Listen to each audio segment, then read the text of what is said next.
customers get up to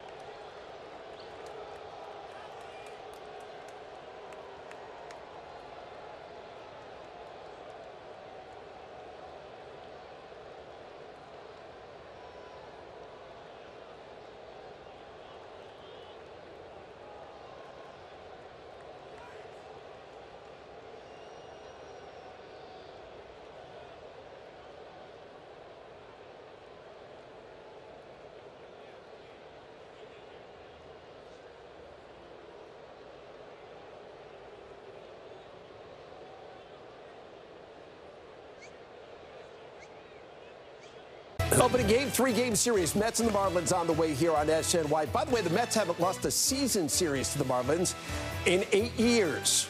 Marlins, by the way, not exactly a team with a bunch of household names. So we decided to play a game called Miami Marlin or Miami DJ, where we're going to give Todd a name, and he's got to let us know if indeed it is a member of the Marlins or if it's a DJ down in Miami, where they've got a very vibrant music and nightclub scene, Todd. This was tough because I played for the Marlins, but I'm also big into the DJ scene in Miami, so this could be a good one. And I just want everybody to know out there, this is a segment you did not know was coming. I had no idea. So this is a little bit of a surprise. Which will be apparent very soon. All right, here we go. First name we're going to toss out there, Otto Lopez. Is he a Marlin or a Miami DJ? I think Otto Lopez is a Miami Marlin. I think he might have even been shown in one of our highlights hitting a home run or something, right? Come Todd, on, you are correct, my friend. He's a second baseman. That's all I care about. Off to a good start this year. 5 for 15 on the season here for Miami. Way to go, Otto. 1 for 1 out of the gate here. Next one, Cedric Gervais.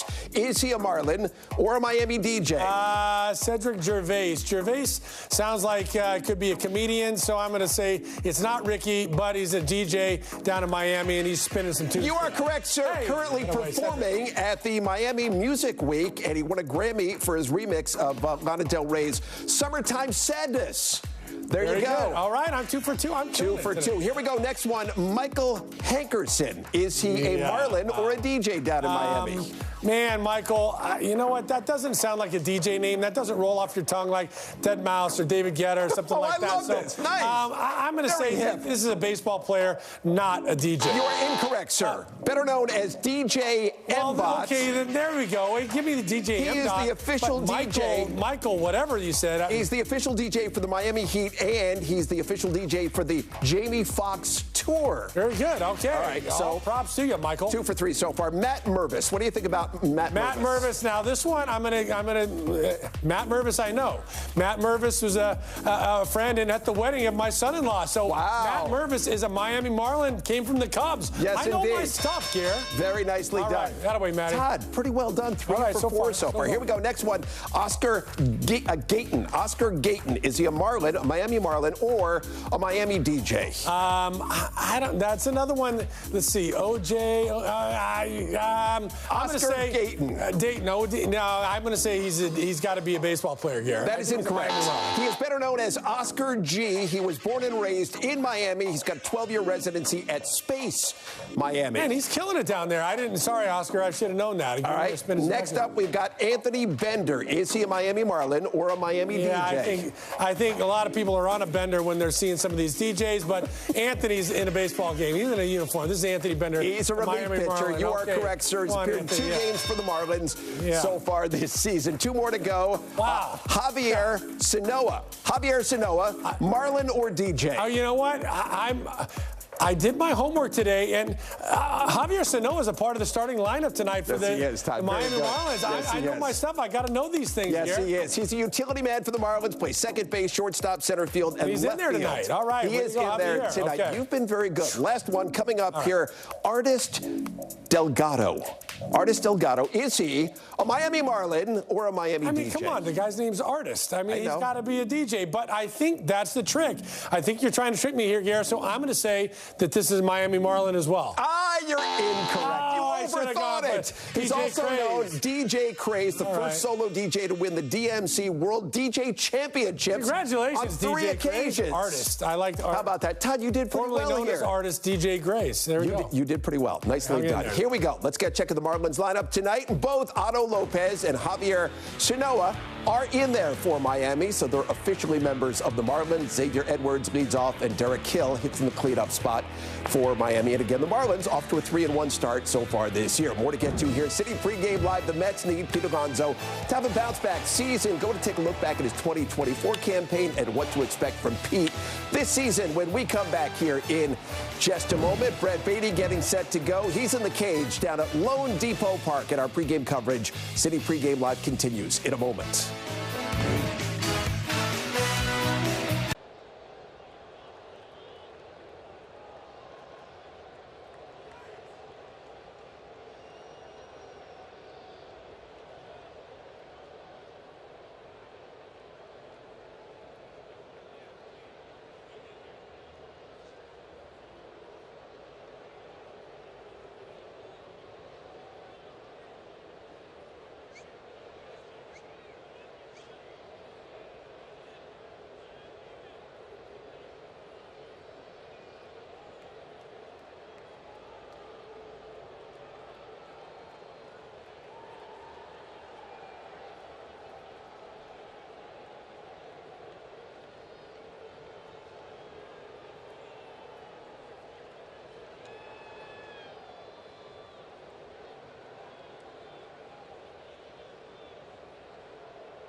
Parmesan stuffed crust pizza for $10.99 when you mix and match. Well, there's Pete Alonso. Takes some ground balls down to first base in Miami. He's in the lineup once again for the Mets tonight. That guy likes to post up every single day and night. He is batting third for the Mets. We've got a bit of bad news for the Atlanta Braves. Jurickson Profar just suspended a short time ago, 80 games for violating Major League Baseball's PED policy. The suspension is going to go into effect immediately for Profar and the Braves. Right now, it is time for Storylines. Those are presented by Fanatics Sportsbook, your place to bet for the 2025 baseball season. You can earn up 10% fan cash back on your bets. That's win or lose. Spend your fan cash on hats, jerseys, T-shirts, or bonus bets. Step up to the plate for exclusive offers from Fanatics Sportsbook all season long. And tonight's same-game parlay, which, by the way, is available now in the Fanatics Sportsbook app. It is the Mets to win tonight's game, David Peterson to strike out over 4.5 Marlins, and Pete Alonso, the aforementioned Pete Alonso, to get at least one hit in the game. It's a parlay that pays out at plus 290. Let's focus in here a little bit more on Pete Alonso. That was made a season ago, Todd, of his dip when it comes to his power production. So what stood out to you about his 2024 season? That if I had a dip in power production and still hit 34 jacks, I probably wouldn't be too unhappy about it and wonder what people are talking about. The reality is I think Pete had a lot on his shoulders last year. I think the whole contract thing had an impact on him. I think he was trying to do a little bit too much. His power was there. When he connected with the baseball, ball. It traveled. He's going to have, I think, a more consistent power season this season. I'm not worried about him at all. I just think there was a lot on his plate that I think has been cleared, even though there's an opt-out looming in the future and there's all the other things that are surrounding him coming into this season. You've got Juan Soto hitting, ahead of him. You've got guys surrounding this lineup. There's a lot of confidence. He's got to feel a lot more relaxed, and I expect him to have, 40-plus power numbers this year. All right, we shall see. More to get to here. City pregame live. Mark Vientos knocked in the Mets' first run of the game on Friday night. So what's the offensive key to Vientos building upon his breakout season from a year ago?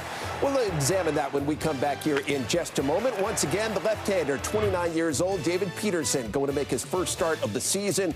He's getting ready to go in the outfield at Lone Depot Park. Todd and I continue after this. City Pregame Live is brought to you by Citi. Feel the joy of earning unlimited 2% cash back. 1% when you buy and 1% as you pay with the Citi Double Cash Card. Learn more at Citi.com/double cash.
% APR or up to $3,500 bonus cash on select trims. Hurry in. This one's going to sail out of here. Home run for Vientos. His second home run of the night. Mark Vientos goes the other way for his 18th home run, a two-run shot. Mark Vientos gets the Mets on the board with a towering two-run homer. And he smacks it to deep left. That's out of here. And the Mets win the ball game. Mark Vientos with his second two-run homer of the night. Well, tonight's window of opportunity presented by Windorama. And Mark Vientos certainly took advantage of his window of opportunity a season ago. He was a key offensive cog on a team that came within 2 wins of reaching the World Series. And Mark spent some time with Todd down at spring training discussing his approach at the plate. I think a lot of the pitchers, especially at the highest level, have a hard time commanding that pitch inside. So me trying to drive the ball to right center field kind of made me stay away from the pitches that are that are off the plate. I think I have quick enough hands to adjust to a pitch that's in the zone on the inside part. So I could get away with, if they come in on me, having quick enough hands to drive it up the middle or drive it to left center field. So, that's just me trusting my hands.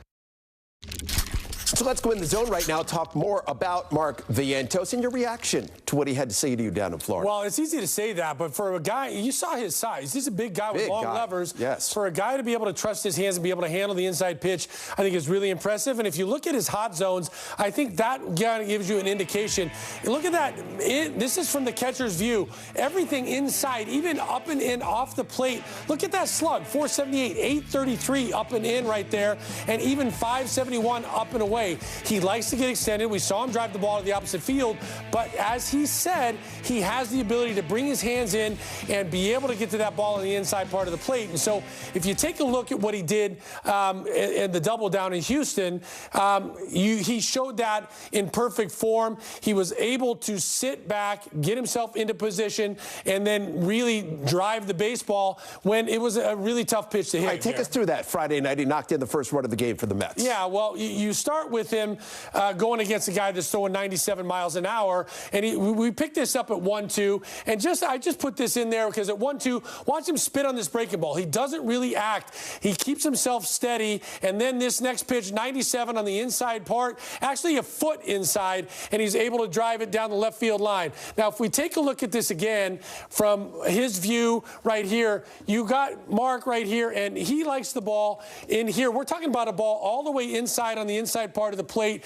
and when it gets to there, what does he do? You see that ball middle of the inside part. He brings his barrel to the baseball, but look at the elbow. The elbow tucks in to the hip. That brings the barrel to the baseball and allows him to get this through here and be able to turn. His hips are already cleared, so we can make his move out of there. It's short, it's quick, but it's something that not a lot of guys are able to do, and Mark was able to do that and drive that ball down the left field line very, very effectively. And that's what he's talking about, trusting his hands. It's not something that he's looking in there necessarily. He's protecting out over the plate, but he is short and quick. And for a big guy with the tall levers, like I'm saying, you can usually jam a guy in there. They don't want the ball in there. He's a guy that, as we saw by that slug, he likes the ball inside, and when he gets it there, he doesn't miss it, and he can do a lot of damage. I've got to say, one of the things we love about Mark Vientos, he's got a confidence about him, quiet confidence, but he believes in himself, and I think he talks the talk, and he walks the walk when it comes to what he can do up there at the plate. So we close it on Game Time down in Miami. Look, the Mets looking to get their first series win of the season and get this series with the Marlins off on the right foot. David Peterson going in search of the victory tonight. We'll come back and wrap up City Pregame Live after this. Welcome back.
Mets and the Marlins on the way here on SNY. Brett Beatty, Pete Alonso, the manager, Carlos Mendoza. Let's get check right now your city heads up. And David Peterson's strong career numbers against the Marlins. Miami starter tonight, Cal Quantrill. He's got a really good splitter, and the Mets bullpen has been money so far this season. I do want to ask you about the challenge of hitting a really good splitter, which Quantrill has, Todd. Well, a really good splitter, usually the challenge is the other pitches, because a splitter is going to start at the bottom of the zone and go out of the zone, looks to chase. So if he's got great command of his fastball and he's keeping it at the bottom of the zone where you can't lay off it, that makes the splitter more effective. Does it get in your head knowing it can. I mean, because you want to anticipate that it's going to be diving out of the strike zone, but you want to be able to lay off it. It's not a great pitch to hit. It's a great pitch to take. All right, Todd and I back for the post-game show when it's over down in Miami. Now let's join Gary Cohen. Take it away, Gary. With the Mets offense struggling through the first 3 games of the season, what better combination than bringing the polar bear to Florida? Pete Alonso and the Mets try and get the long ball going against the Marlins.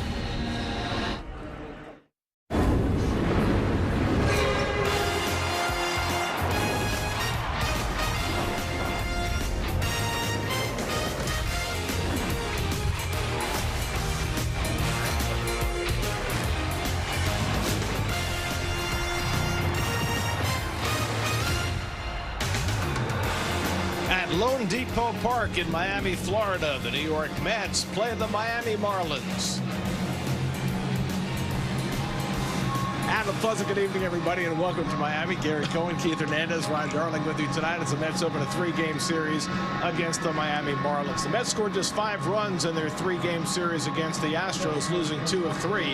In fact, their 136 batting average through 3 games is the lowest for a Mets team since 1963. Everybody expects the offense to get going, but the Mets will have to go tonight without Francisco Lindor, at least at the start. His wife gave birth to a baby boy yesterday. Congratulations to the Lindor. But Lindor, a rare absence from the Mets lineup. Yes, and it will hurt right now. And folks back home, it's only 3 games. It was a well-pitched series both ways around. Remember, Jeff McNeil and Francisco Alvarez are out, and they're missed. The depth of this lineup has been hurt by their absence. This is 3 games. They can break out tonight. So the sky's not falling. The Mets will be okay. And Starling Marte will bat leadoff today for the first time in 3 years in Lindor's absence. As for the Marlins, they won 3 out of 4 from the Pirates here, all in walk-off fashion. First team to do that for their first 3 wins in 22 years. You know, and Keith, a lot of people think the sky is falling here in Miami. They really stripped it down. A team that lost 100 games, got rid of all their great players. I'll tell you, in our 20 years, I've never done a lineup for a team where I had to check the first name spelling of every player in the lineup. That's how they're unknown. But their best player, Xavier Edwards, is a guy in 70 games last year that really impressed. 328 average, 31 stolen bases in 70 games. As for the Mets, they'll have David Peterson on the mound. Their starting pitching has been great so far. Peterson tries to pick up where he left off last year. You know, Gary, a breakout year for the young left-hander. After that hip surgery, everything worked perfectly. He's even better on the road. 6-1 with a 2.60 on the road for Peterson. Escape from Colorado notice. Cal Quantrill, no longer a Rocky, pitches for the Marlins tonight. You pitch in Colorado, it'll make you tougher. He's a guy that really relies on that split finger. Lefty's going to have to try to get that in the air. It'll be his first ever appearance at Lone Depot Park and his first outing as a Marlin. It's the Mets and the Marlins in Miami. That's back in Florida. Didn't we just leave Florida? Back so soon? Weather's beautiful, but the roof's closed. Go figure. Mets and Marlins coming up.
New York Mets baseball on SNY is brought to you by Toyota. Toyota is a proud partner of the New York Mets. Toyota, let's go places.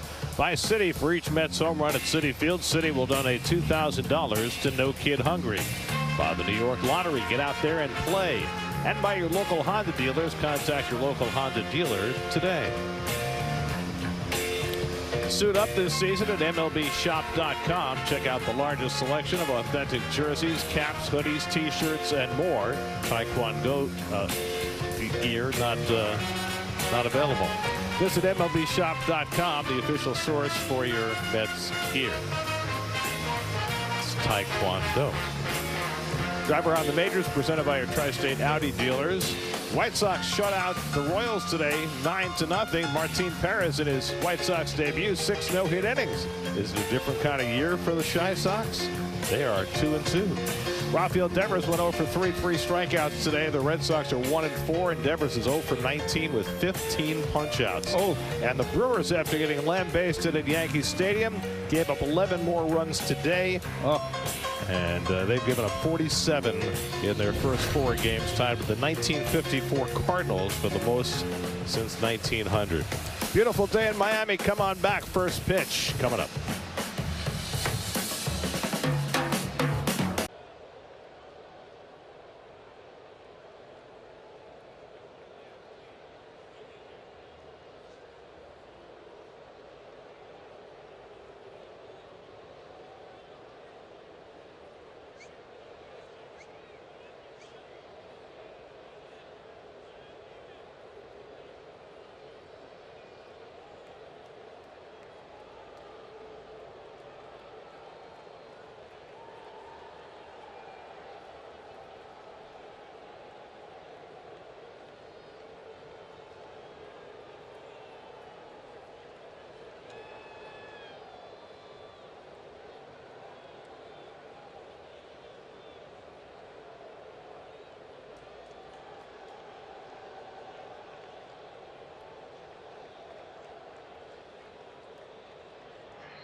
Opening week presented by PNC Bank. It was nice to see that logo fly in atop the spaceship known as Lone Depot Park, lowercase l. The Mets don't come back here to the last series of the year. Crazy. It's much like Milwaukee last year. Milwaukee was bookends. Jose Siri and Pete Alonso practicing their dance steps. Siri had a couple of good moves, scoring a run that he had no business scoring on Saturday in Houston. There's your Honda Mets starting lineup. We have word that Francisco Lindor has arrived in the ballpark, so he is an available player off the bench for the Mets, but he will not start today. A rarity for him, so starting Marte starts in the leadoff spot. And he's getting the start against a right-hander because Cal Quantrill is not a guy who controls righties particularly well. Yeah, one of the few free agent acquisitions for the Fish. 1 year, $3.5 million contract last year in Colorado. 148 in the third innings, walked 65. And we'll take a look at your Marlin defense, brought to you by Catholic Health. And on the infield, a bunch of youngsters. Xavier Edwards had a big splash. Good fielder. Otto Lopez, outstanding fielder. They're strong up the middle defensively. Liam Hicks behind the play is a rook. Not chess. Rookie, folks. Sonoha in left field. The veteran Derek Hill in center. And Dane Myers in right. Keep him away from clubhouse doors. Starling Marte leads off. First time since opening day 2012 that he has led off in a game. Cal Quantrill ready to go, and his first pitch of the night, a fastball pulled foul, and we're underway. Marte leading off for the 253rd time in his career. Jesse Winker is just fine, but Mets are facing 3 right-handers in this series, and Carlos Mendoza wanted to get Marte a game, and Quantrill seemed to be the best matchup. And a slider pulled foul, and it's 0-2. There's Clayton McCullough, the former Dodger coach. Now in his first year as a big league skipper, took over for Skip Schumacher, who left in what was a mutually agreeable parting. And Quantrill strikes out Marte on 3 pitches to start the night.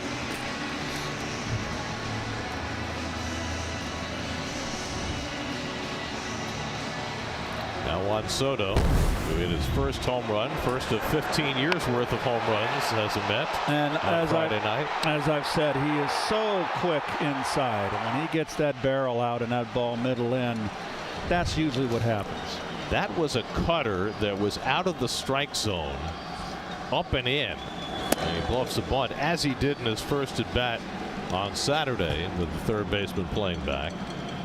They're not biting. Third baseman's moved back out. They'll take a single from Soto. He's trying to keep him in the ballpark. Quantrill misses down with a curveball, and it's 1-1.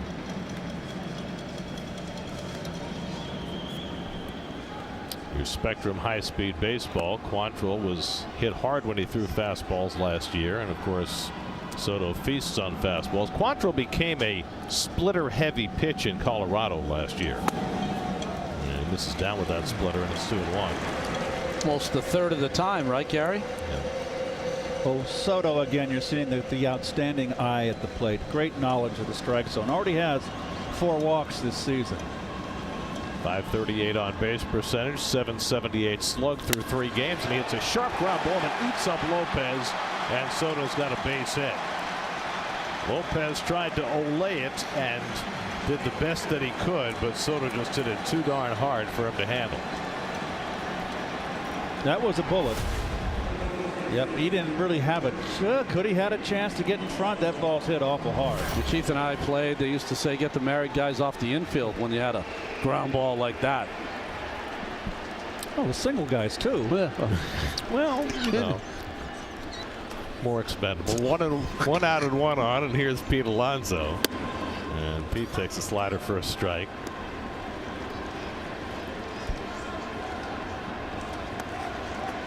Pete has hit 12 home runs in this ballpark, second most he's hit in any visiting park. He's got 15 in Washington.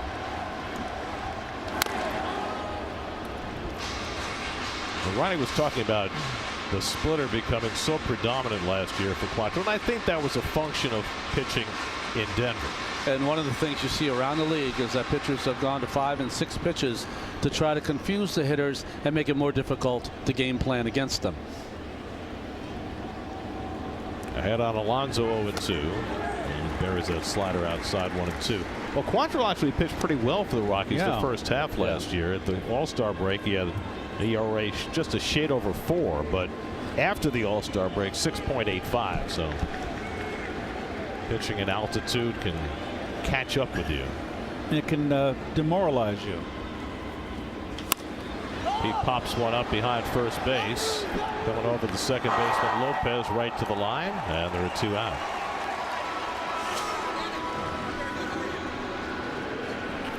So Alonso's retired, 2 out. Soto still at first, and now Brandon Nimmo will back cleanup.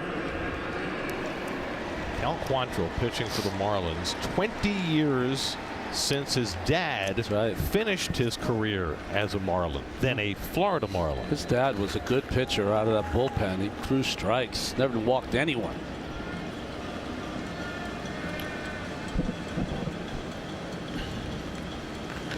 Hit hard on the ground, but Lopez equal to this one, and he takes care of Nimmo, and that retires the side. A hit and one left. David Peterson takes the mound when we come back.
Well, there is new boy dad Francisco Lindor.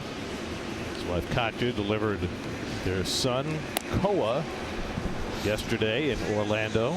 Congratulations to Francisco and Katya and Kalina and Amapola, and now a new brother. I mean, each and every time it happens, it's a miracle, isn't it? And now he's got his boy to teach shortstop too. Hyundai starting lineup for the Marlins. Xavier Edwards hit over .330 last year for most of the season. It's a very young Miami lineup, particularly without Jesus Sanchez in the lineup. He's out with an oblique injury. Xavier Edwards, switch hitter, leading off against Peterson. Last year, Edwards was a much better right-hand hitter, but he's just 1 for 9 right-handed so far this year. This is a strong year. Every single number is solid there for Peterson.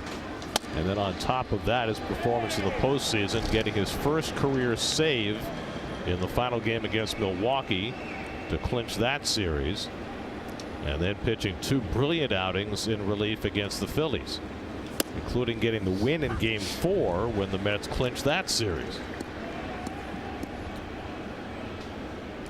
I mean, he had every right to be in the postseason rotation, but he thrived in the other role. Edwards fouls off a fastball, and it's 3-2. You know, there is a method to pitching against a very, very young team. Once you get ahead, you don't have to throw a strike anymore. Usually when you have a young ball club, there's a lot of chase in it. Pitches out of the strike zone.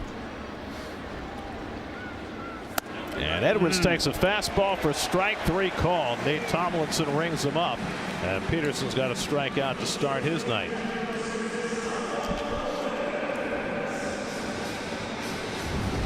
And your City Mets defense, Torrens, of course, behind the plate, and Luis Angel Acuna at shortstop. First start, and Beatty at second base. Siri gets 2 back-to-back starts in center field.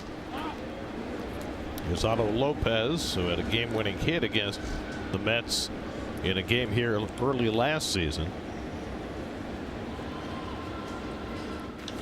Well, Lopez flies one deep to right. Soto going back to the warning track, looks up, and it's out of here. Otto Lopez with an opposite field home run, his second of the year. And the Marlins jump in front 1-0.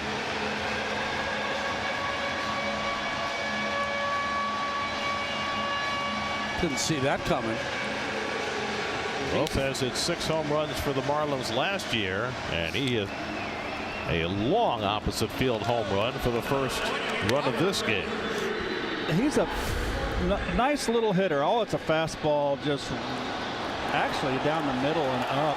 And he opted to go the other way, and boy, did he clobber that one. Here's Eric Wagaman, who's DHing today, and he fouls one off. Take a look from the side here. Shoulder tucked. Well, boy, he got under it a little bit and still drove it up off the facing in that upper tank. Last year in 21 starts, David Peterson gave up exactly 1 first-inning run. And now he gets tagged for a home run by the second batter he faces this season. He only gave up 8 home runs last year. Wagaman goes around on the half swing, and it's strike 3. So second strikeout for Peterson. 2 down in the inning. Well, he painted Edwards for the first strikeout, and this can go out of the strike zone once you're ahead on these young hitters. That looked like, I don't know, a pulled changeup maybe, or maybe slider. I'm not sure. Now Derek Hill. Hill, who was a big prospect with the Tigers coming up. He was a first-round draft pick in 2014, but never really got any traction. Last year played for Texas, San Francisco, and then bounced to Miami. And now he's the starting center fielder for these Marlins.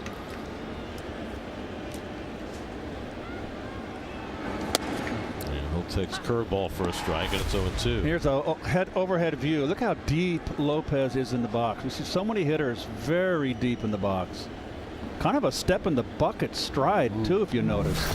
Slight step in the bucket. And a high fastball gets Hill, so Peterson fans 3 in the inning, but in between, Lopez hits an opposite field home run. 1-0 Miami.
Second inning, 1-0 Miami.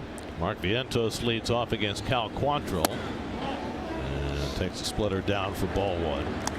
Vientos, who grew up here in South Florida, hit a line drive bullet to end that game Saturday off of Josh Hader right at the shortstop. The Mets hit 7 balls in that game 100 miles an hour or harder and went 0 for 7. Right.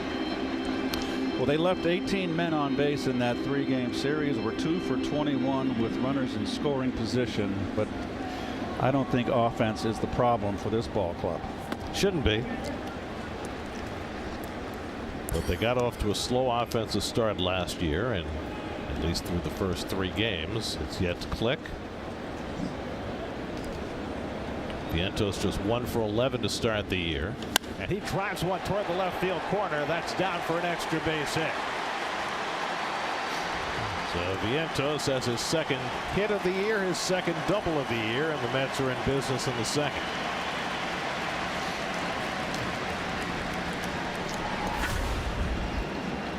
Oh, a hanging slider right there. He's lucky he didn't get under it, because that would have been adios amigo. A little helicopter. Hitters take advantage of those ones.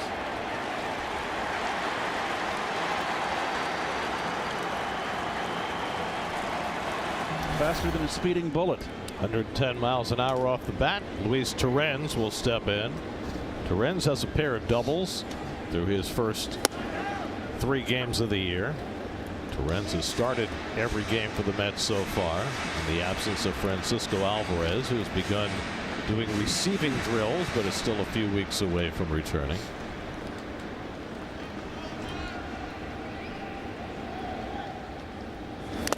Quantrill fires one in the dirt. Nice job by Hicks, the rookie, to knock that ball down. A ball and a strike. Impressive double by Torrens.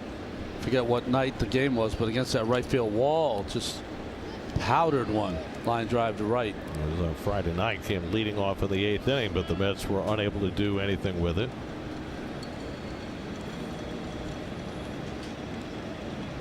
Vientos at second and nobody out. Torrens swings through the fastball from Quantrill, 1-2. Threw that one by him upstairs. Lose track of time, Gary, because we're in the do one game a series mode right now. Are we going to stay in that mode? No. You are. Yeah, I am. Oh, that's right. You're not here tomorrow. That's right. Nor the next day. I'm jealous. We can definitely arrange a shorter schedule for you, Keith, if that's what you have in mind. Oh. So you see Quantrill just really shoving that ball as tightly as he can between those 2 fingers for that split finger grip. And then, well, you have to see it for yourself there, that part. So you start with the split grip, yep, and then adjust from there. They all do, so they don't give it away when they go to the glove. And in with the fastball, and it's 3-2. Brett Beatty waits on deck.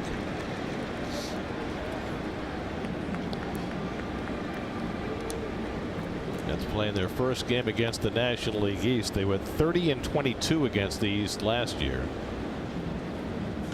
Hit sharply, but right at the shortstop. It comes up nicely for Edwards, and he throws out Torrens one away. Speaking of which, huge news in the National League East today. Could the Atlanta Braves be off to a worse start?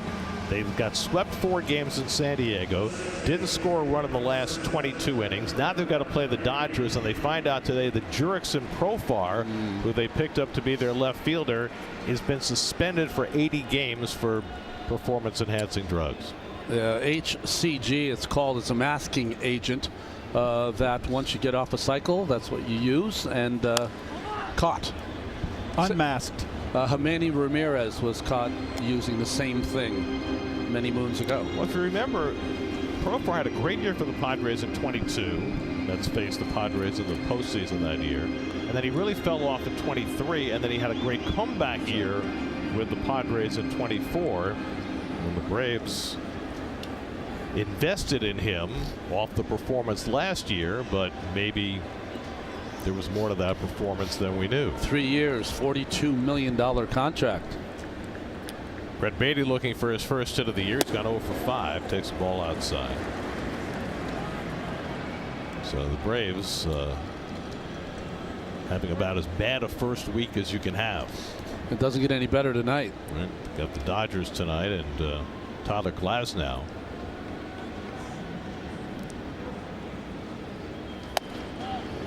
Beatty takes that splitter up and away, and it's 2-1.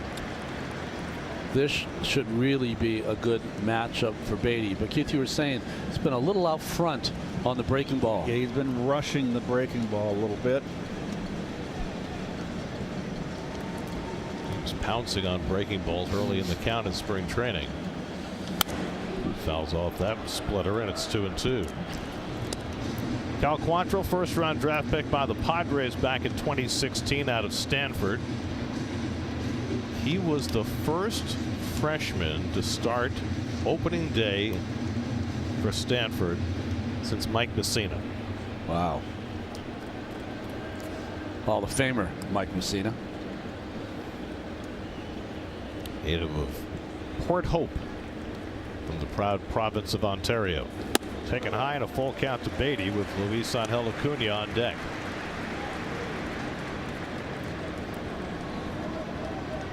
Well, a third of the time he throws that split finger. He gets the grip. You got to figure he's going to get a split finger here. Second straight full count. And he threw the splitter and just barely got a piece of it. Beatty stays on the at bat. That was a good one. That's the best one he's thrown. This had more of a forkball feel. No rotation on that ball, and you see it comes up and hits the catcher's right hand. Tomorrow's Ghost Fork Day, you know. Beatty gets under one to center field, and Hill lines it up. 2 out. Vientos, who led off with a double, still at second with 2 away. It's going to be fascinating watching Senga tomorrow, because I feel as though we have no idea what to expect. Didn't throw a lot in spring training. And when he did, he didn't throw his forkball. That's very right. much. That's he was right. working on everything else. So it's a little mysterious as to what Kodai Senga will be able to do tomorrow in his first start of the year. Here's Acuna getting the start at short with Lindor out of the starting lineup. Remember when Lindor's second daughter was born 2 years ago? He showed up at the ballpark the day she was born, and he came off the bench that day and pinch hit. Did something good. I think he walked. Yeah. But did something big the next day. Next day, hit a home run his first time up. Right? What do they call it? Girl dad power? Or we'll see what boy dad power can do for him. There's a split. See how it tumbles out of the fingers. That's more like a forkball than a split.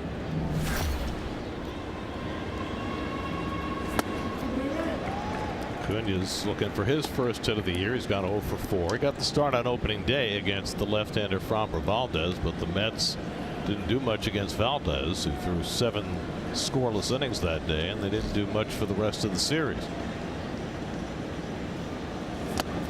Good eye. That splitter buried in the dirt, and Acuna works the count to 2-1. Well, Acuna was a huge boon for the Mets coming down the stretch last year when Lindor's back started bothering him. Was able to fill in for the last couple of weeks at shortstop and was dynamic. Didn't have a great spring, but made the team because he gives the Mets a little more speed and defense. And he's one of the few players that you hear the manager Mendoza talk about him in a way that he hasn't done a lot in AAA, but they don't care about that. They just feel like he belongs here.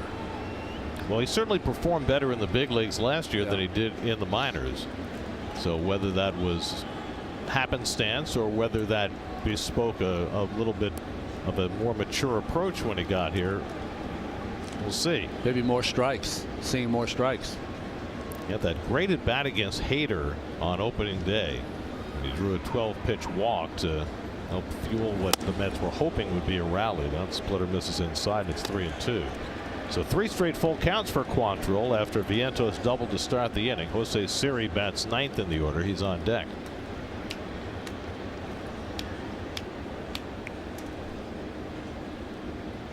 Guess you got to look for the split, right? He gets it, and he bounces it down to third. Handled there by Paulie, and he throws out Acuna to end the inning. Mets get a leadoff double, but can't move Vientos. Still 1-0 Marlins.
Liberty. Liberty. Home second inning, Jonah Bride leads off against David Peterson. Bride just 1 for 15 to start the year, but he had a good stretch for the Marlins last year. Played in 71 games, had an .818 OPS. Started out his career in Oakland. He pops one foul back this way and out of play. A ball and a strike. Head to Citi Field when the Mets host the Toronto Blue Jays opening weekend, Saturday, April 5th and Sunday, April 6th. For tickets, go to Mets.com/tickets. Of course, the home opener is Friday the 4th, but that one's sold out, so come out on Saturday and Sunday. Yeah. Why not? And Peterson walks the leadoff hitter in the second. Missing outside with the fastball. So Jonah Bride is aboard.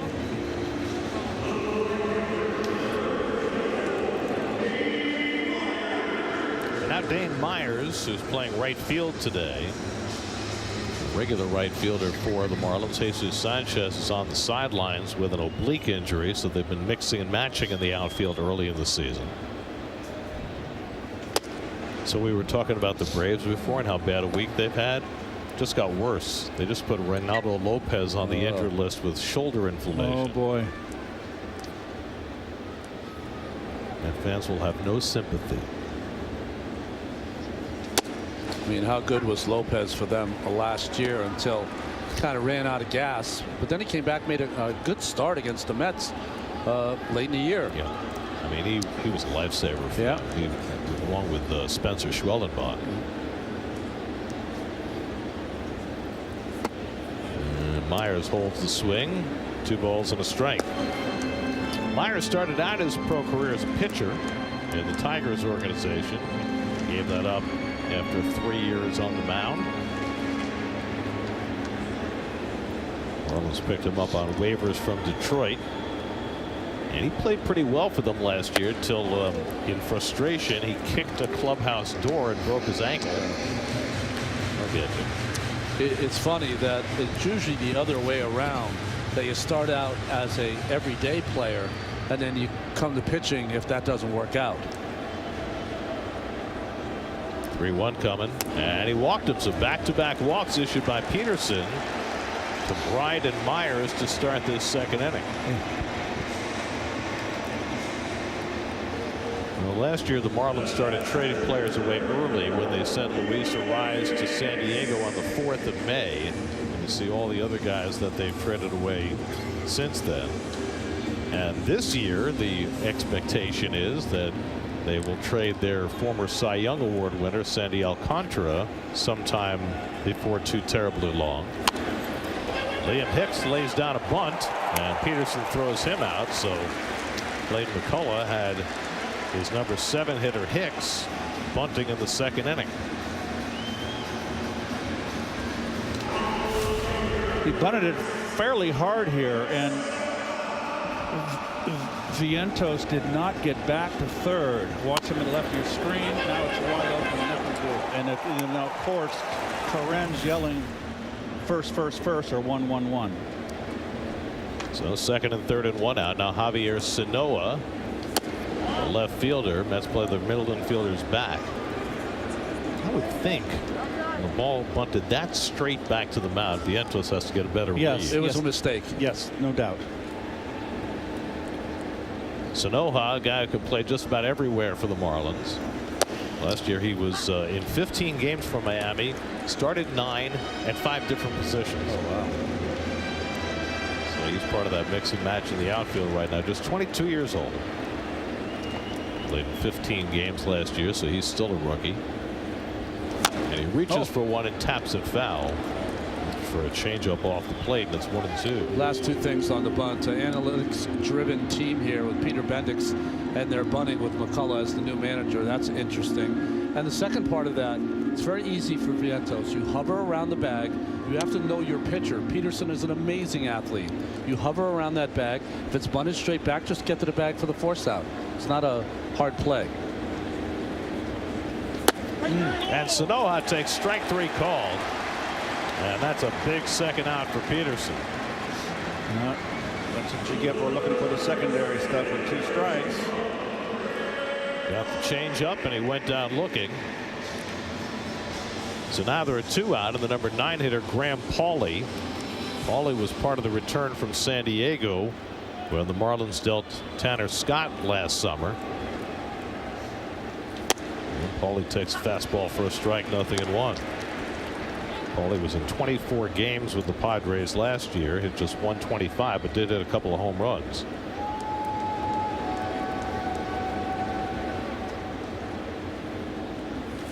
All the rooting interest in the Final Four. Pauley went to Duke. He's here because they're a young player. They expect a lot from. Norby is hurt. He has a hurt oblique as well, Garrett? He has an oblique. Connor Norby, who came over from the Orioles in the Trevor Rogers deal. The Orioles have injury issues of their own. Colton Cowser just went on the injured list for 2 months.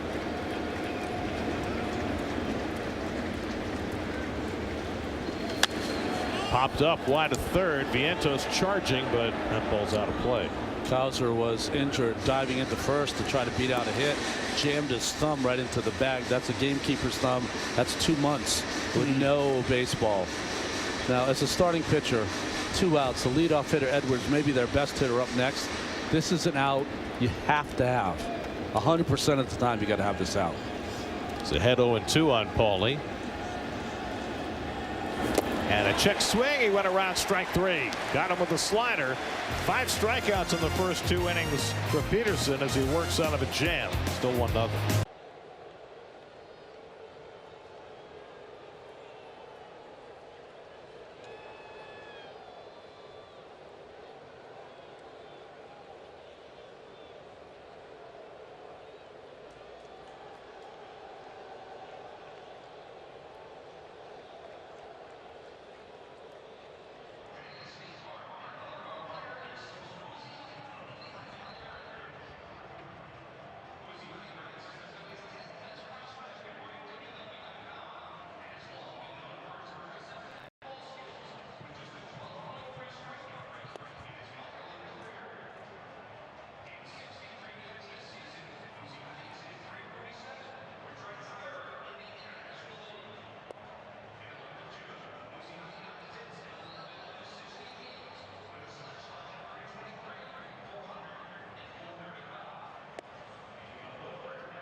Third inning, Jose Siri leads off for New York. Siri manufactured the only run the Mets scored in their last game on Saturday with his legs. He takes a slider for a strike from Cal Quantrill. Siri walked, stole second, took third on a medium deep fly ball, and then came home on a play that you don't see very often. Good curveball by Quantrill on its 0-2. Ground ball to the pitcher, who checked him and then turned his back and threw a lollipop to first. The lollipop is what got him. Because even with the lollipop, he just barely beat Christian Walker's throw home. On the good ship.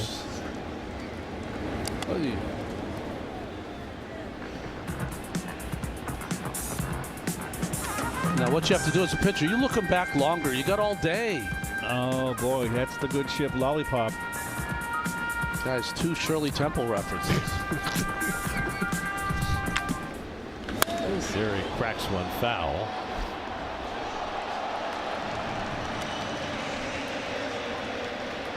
Well, I thought maybe Cal Quantrill would throw fewer splitters away from Denver. He seems to be on the same path that he was when he was pitching for the Rockies, with that splitter dominating. Tries the curveball, and Siri hooks that foul.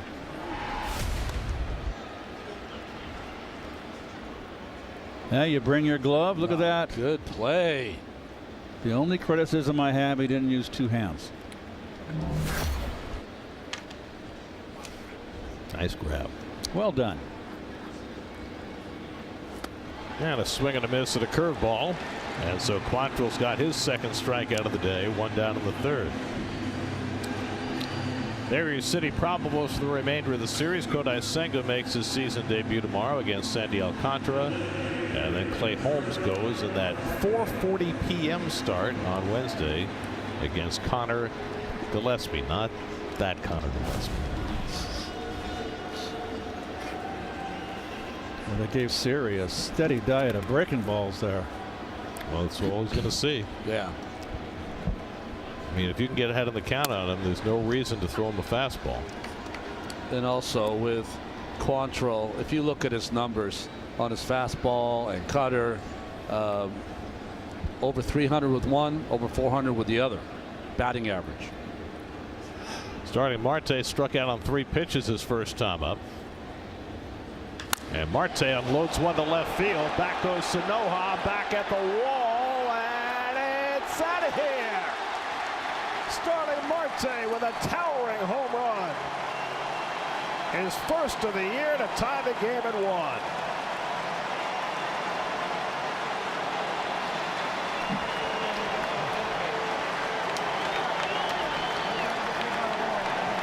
Just the Mets' second home run in their first 4 games. Soto had the first, and now Marte has the second. Hanging, breaking ball, down and in. Stayed inside. Just dropped the barrel. Perfect balance.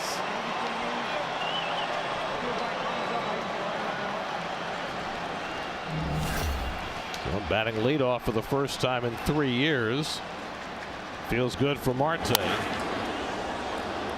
155 career home runs.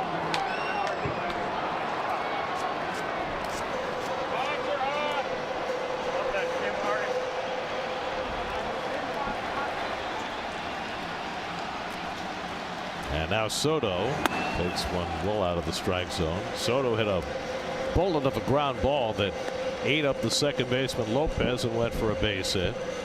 Soto now 4 for 10 to start the year.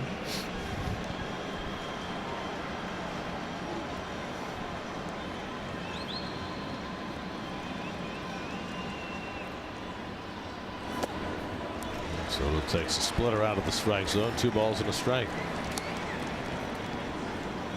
There's sage pitching decisions. Here's what he threw the first time around against Soto.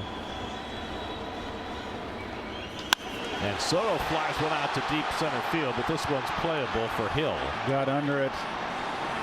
And that's the second out. That's a case right there, Gary. That ball is 2 to 3 inches lower in the strike zone. It's solid contact. It might have knocked it in the Atlantic Ocean. That's the same cutter he got from Hunter Brown. Yep. This one though a little higher. Yep. Maybe not quite as far inside. Right. So 2 out now. Pete Alonso popped up his first time up. By the way, have we mentioned it's an absolutely gorgeous, perfect evening in South Florida weather-wise, and the roof is closed? They like their AC here, Gary. I understand that when it's 90 and humid in the summertime, but it's March 31st. It's 75 degrees. It's beautiful out there. Right. They did have the roof open for 2 of their first 3 games, 2 of their first 4 games over the weekend against the Pirates. I mean, you got the team on the other side of Florida that's going to have to play all their games outdoors this year. In fact, the Rays had their home opener today at Steinbrenner Field. Ground ball toward the middle of the diamond. Lopez can't get it as it slips on by. And Alonso's got himself a base hit.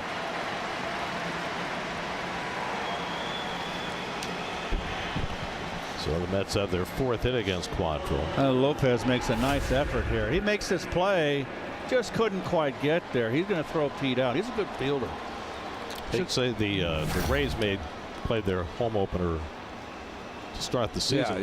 They're playing 19 of their first 22 games at home so that they can stay out of the summertime rainy weather. There's Brandon Nimmo, and he tops one back to the mound. Quantrill, a good fielder, makes the play, and that retires the side. But Starling Marte's home run ties the game 1-1 in the 3rd.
Starling Marte with his first home run since last June, which was also against the Marlins. He's tied the game at 1. David Peterson faces the Marlins batting order second time around. Xavier Edwards bluffs the bunt, takes a curveball for a strike. Pete's in at the corner, so's Vientos. They're very much aware. This is a Marlins team that is not going to hit a lot of home runs. They're going to have to manufacture runs. One hopper to Vientos, and he takes care of Edwards, one away. And they're trying to improve their offense in all sorts of different ways. Let's check in with Steve. Yeah, they certainly are, Gary. You get a new coaching staff, you get a new way of doing things, and I noticed this today during batting practice. The Marlins do not take batting practice off of pitchers, off of coaches. Instead, they use the batting machines to try and simulate the velocity and what they're going to see in games. They've done it every single day since the start of spring training, and it's more than just the velocity. Griffin Conine was telling me that whoever the starting pitcher is that day, they try and mimic that repertoire. So it'll be high velocity, it'll also be curveball, slider, sinker, whatever that feature will be from that starting pitcher that night. That's what they face during batting practice on the field. And you know, I guess it depends on your taste, but the guys seem to like it, the ones that I spoke to. You know, down in the batting cages, they have the machine called the Traject that will mirror what a pitcher throws. It was explained to me it could take a guy like Justin Verlander and replicate arm angle, how high he is on top of the baseball, and the path of the fastball. So Peterson runs that slider in on Lopez and strikes him out. 6 Ks for Peterson. Good slider, 2 back-to-back. You know, guy gets you for a home run on a fastball up and away. How do you counter? Down and in. So 2 out and nobody on. Now Eric Wagaman, former Yankee prospect.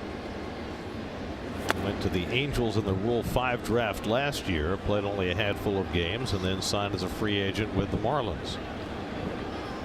He had 2 home runs and 10 RBIs, though, in that 18 games with the Angels. You know, getting back to that batting practice that the Marlins do with the pitching machine at the velocity of the pitcher, I wouldn't like that, to be honest with you, let alone hit off of a drive down the right field line. It'll slice toward the corner and just go foul. I'd like nice, easy BP to get a rhythm, work the ball around the field, and then you dial it up for the game. But it's a different game But today. why wouldn't you practice at game speed? Why wouldn't you want to practice at game speed against the type of pitching that you're going to face during the game? I think there's some good in it, but I think it's just the way we're trained. Things are different today. They're advancing. These hitters they grow up that way. We grew up where the BP was thrown from the mound, or where the pitcher steps. Now they throw almost halfway home. I wouldn't like that, but that's just because that's what I grew up with. Wagaman goes down on strikes, and Peterson's got 7 strikeouts through the first 3 innings. 1-1 after 3 in Miami.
Not a bad crowd in Miami tonight, swelled by the dozens and dozens of Met fans who have made their way down to South Florida.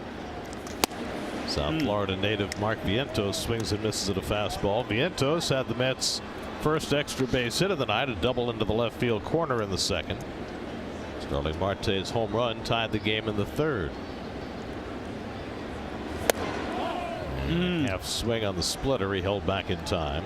Ball and a strike. If you're an aspiring young ball player, Miami, Georgia, some of the hotbeds for great instruction.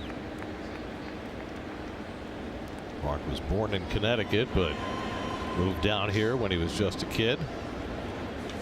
Off the end of the bat, right back to Quantrill. Quantrill mixing up the curveball and the splitter, keeping the Mets off balance, and so far so good in his Marlins debut. He had pitched at 27 different ballparks before tonight, but not here. Oh, wow. So his first game as a Marlin is his first game at Lone Depot Park. Here's Luis Torrens, who grounded out to short his first time up. Funny thing about it is that when Cal was growing up, of course his dad Paul was playing for the Blue Jays for most of his career, and his first inclination was to be a hitter, not be a pitcher like his dad. And his hitting coaches were Carlos Delgado and Sean Green. But he said even with that instruction, he was better off as a pitcher.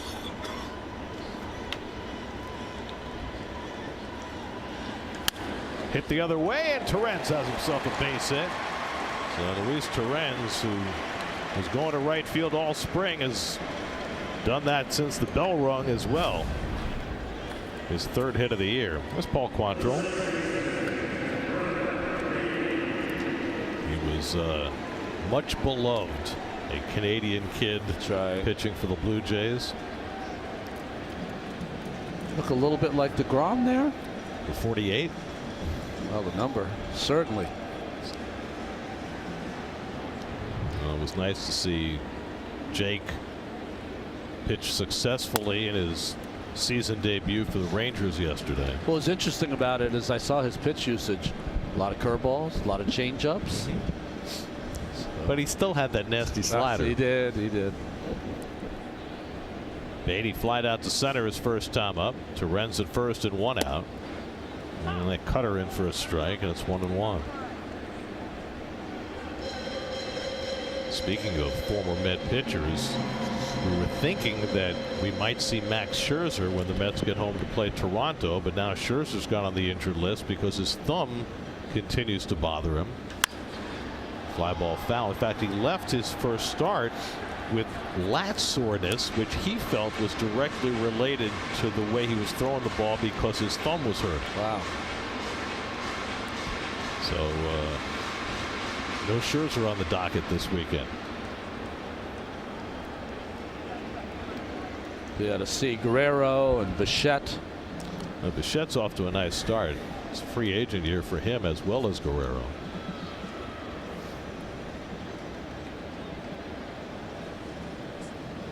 1-2 to Beatty. Luis Angel Acuna is on deck. Can you get a shorter lead than Torrens has? That's a double play ball right to Edwards. 6-6-3 double play ends the inning. Middle of the fourth in Miami, tied at 1.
Your live same-game parlay presented by Fanatics Sportsbook. Earn up to 10% fan cash back on your bets no matter the outcome. Use your fan cash on team gear on Fanatics.com or bonus bets in the Fanatics Sportsbook app. Stay tuned for exclusive offers from Fanatics Sportsbook all season long. And you know, guys, with David Peterson back out on the mound, one of the things that I was curious about going into this season was the extension that David Peterson gets when he throws the baseball. He's in the 95th percentile in extension of pitchers in Major League Baseball. And I asked Jeremy Hefner today how much that helps what he's trying to do out there. And I was actually a little surprised. Hefner said, listen, obviously it's good, it doesn't hurt, but extension only really matters for guys with elite velocity because it exponentially improves how quickly that pitch seems to get on a hitter. So for Peterson, the extension, because his velocity isn't truly through the roof, doesn't matter as much.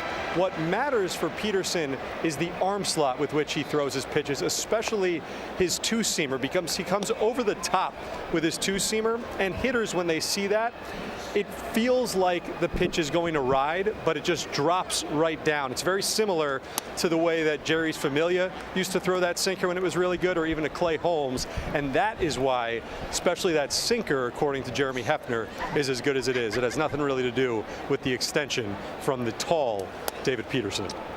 It's interesting, Steve. I was always taught on the sinking fastball to reach out and shake hands with the catcher. Now, certainly you can't do that, but that was the image they wanted you to think about. Along the line, Soto coming over, so is Beatty, and it lands untouched. Foul ball.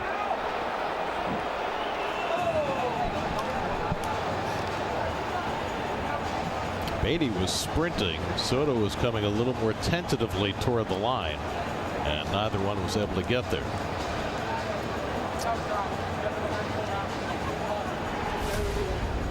There's the motion, kind of a medium leg kick, but he's a really tall athlete, so he doesn't drive down that mound as much because he doesn't really push off with that back leg. More of a control artist than a power pitcher. But he is 6'6", and if you throw a sinker from 6'6", it drops more than it does from 6'2". That's right. Ball 4 to Hill, so the second time in the game that Peterson's walked the leadoff hitter. His third walk overall. In fact, when he walked the first two hitters in the second inning, that was something he did not do in any inning all of last year. Walked the first two hitters. He averaged 3.4 walks per 9 innings last year. So here's Jonah Bride, who walked his first time up. And nips the outside corner with the changeup, 0-1. Terens is doing an excellent job of popping that sinker back up into the strike zone. Hill at first has speed, doesn't have a very big lead though. Peterson showed last year you have really got to be careful if you're the runner at first base. He's got that step off snap move.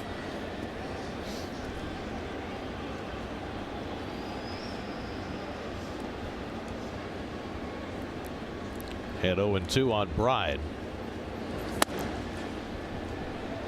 Missed with the slider, 1-2. Jeremy Hefner said coming into this season that the one pitch that he didn't feel as though Peterson executed well enough last year was his slider. And that if he could throw that pitch more consistently, that he would be an elite pitcher. I agree. I think it's a 50-50 pitch for him last season, meaning 50% of the time it's real good, 50% it's not. He needs a little more tilt on the slider. That's what I would change if I could. Tapped foul out down to third.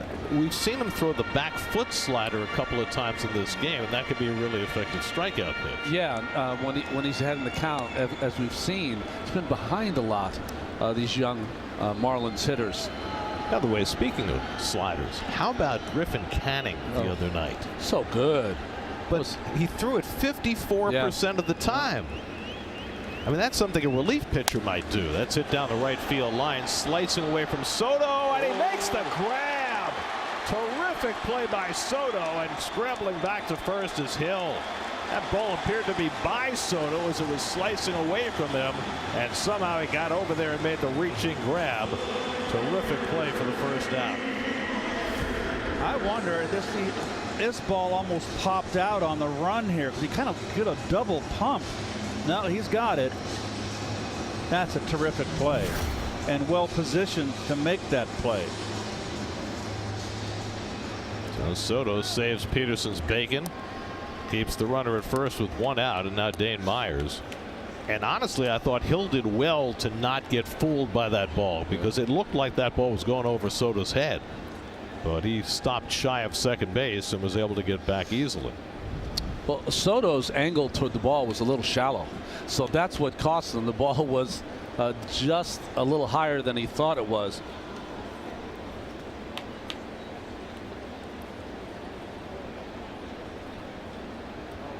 Myers drew a walk his first time up. And there's the snap throw, and he just got back. He teased him with a conventional move, then he used the snap throw, and he nearly got Hill, who just got the hand back in, and the Mets will not challenge. He didn't have a big lead, and very fortunate for him. So now a third throw over needs to result in an out. Gives Hill a little more leeway, but he doesn't take a bigger lead, and it's outside. And this is something I just don't understand. Now that we've had a year of playing with these rules, you would think that after 2 throwovers that you would take more liberties. Yeah.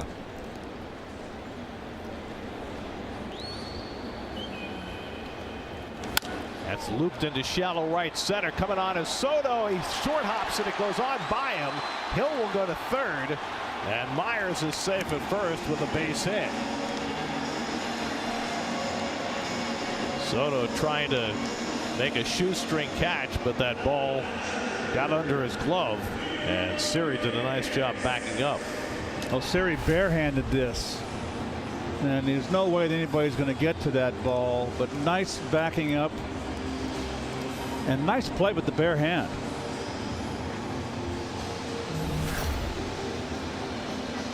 So now runners at the corners with 1 out. Luis Torrens is going to pay a visit to the mound before Peterson faces Liam Hicks. Now remember, Hicks sacrificed his first time up, and now you're in a squeeze situation.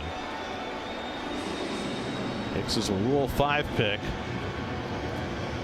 Marlins decided to keep him as their backup catcher behind Nick Fortes to give them a left-handed batting catcher. Remember, the suicide squeeze is when the pitcher releases the ball, the runner on third sprints for home, and the batter's got to get it down. First and third, they like the safety squeeze. Let the batter get it down, and the base runners make the read. Now Pete has to hold the runner on, so if you're going to push a bunt, you got a left-hand pitcher as well. It's down the right field line, the first base line. Excuse me. Hicks goes after a first pitch sinker, 0-1. Well, Vientos is not playing in at third. He's playing even with the bag, which is where you'd expect him to in this spot.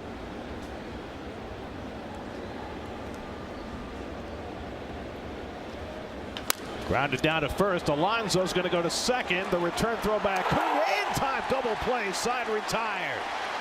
3-6-3 double play to get Peterson out of the jam. Mets played some fine defense in that inning to keep it tied.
Your PNC Bank slow moments.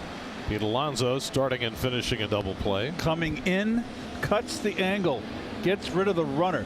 Takes him out of the play. Look at him wisely trying to go inside. But the fact that Pete came to the ball took him out of the play. Well done. Keeps the game tied going to the 5th. Luis Angel Acuna pops one foul back and out of play. It's no slide by the runner Myers there. But that's the way they play it now, especially with 1st and 3rd. They try and create a run out of confusion. Chopped foul outside 3rd, and it's 0-2. They changed the rules somewhat on that play. If a guy runs past second base, now they've changed the challenge rules on that. And if you are abandoning your effort to run the bases properly, then you can be called out and the run can get negated. The problem I always see, if you don't slide, you got an angry shortstop. You got one right in the face. Yep. Acuna grounded out to 3rd base his first time up. And he takes a splitter down, 1-2. Jose Siri on deck, then Starling Marte, 8-9-1 in the order for the Mets. You're just joining us. Francisco Lindor not in the lineup, but he is here after the birth of his son yesterday. So that may loom large later in the game. Acuna fouls back a fastball to stay on the at-bat. Teams have traded solo home runs tonight. Otto Lopez in the 1st inning for Miami. Marte in the 3rd inning for the Mets. Winker and Lindor going over the iPad. Curveball in the dirt. 2 balls, 2 strikes. Well, Anthony Veneziano is up in the Marlins bullpen. Quantrill making his first start of the year. Not yet at 70 pitches, but action going.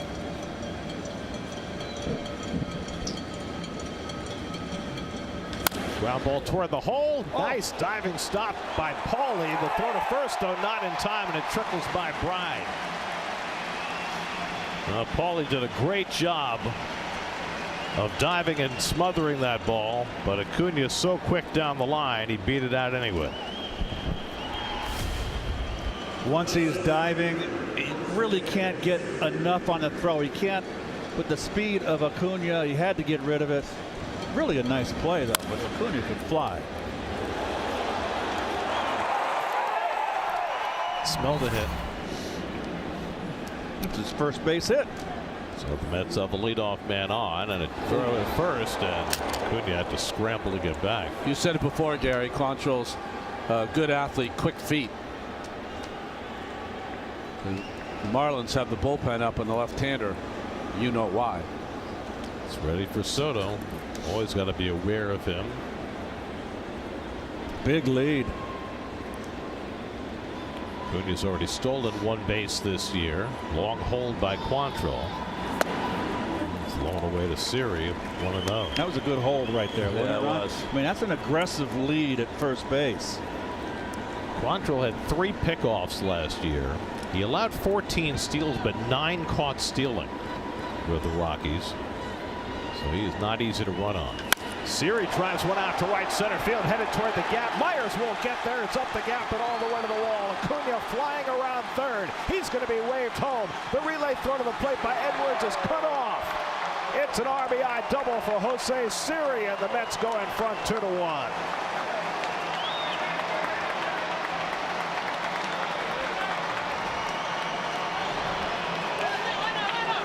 Jose Siri with his first extra base hit and first RBI as a Met to put New York in front. Well, he hung a slider right there. Got him out with the slider, struck him out the first at bat, and made him look bad on the breaking ball. And he hangs one right there. And Acuna, really a nice read.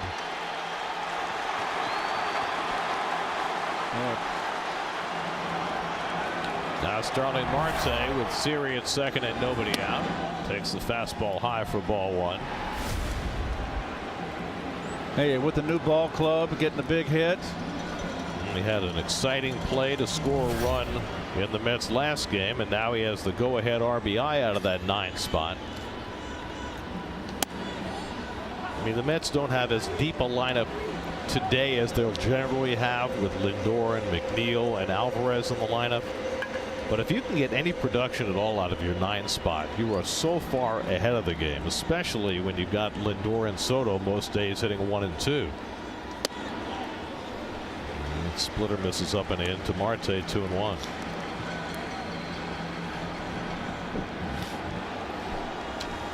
So he hit the slider for a home run. You wouldn't think you'd see that pitch. So it's either going to be a fastball or the split finger. Just threw him a splitter, and now he throws the fastball on the corner for a strike, and it's 2 and 2.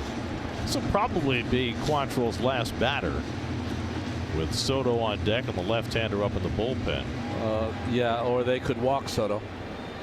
Pitch to Pete. Off the fist, a foul ball. The other thing to keep in mind as this game moves along is that the best 2 relievers for the Marlins are Calvin Fauché and Anthony Bender. Each of them worked the last 2 days of their series against the Pirates, and both you would expect to be unavailable today. So Clayton McCullough is working with a little bit shorter bullpen than normal, even this early in the season. Marte stays in the at-bat, fouling off the fastball. One area where I feel as though the Mets have got a big advantage in their bullpen is that they've got 3 guys who can give them multiple innings out of that pen, with Buto and Braziman and Kranick. 2-2 coming, and it hit him. Now they can't walk Soto. Marte hit by the pitch. The Mets have 2 men on, and let's see what Clayton McCullough decides to do. He's got the lefty ready in the bullpen. He's not making a move. So Quantrill looks like he'll stay in to face Soto, who's 1 for 2 against him today. The catcher Hicks is looking into the dugout, waiting to see if his manager's coming, but he's not. So Soto gets the chance here with first and second and nobody out.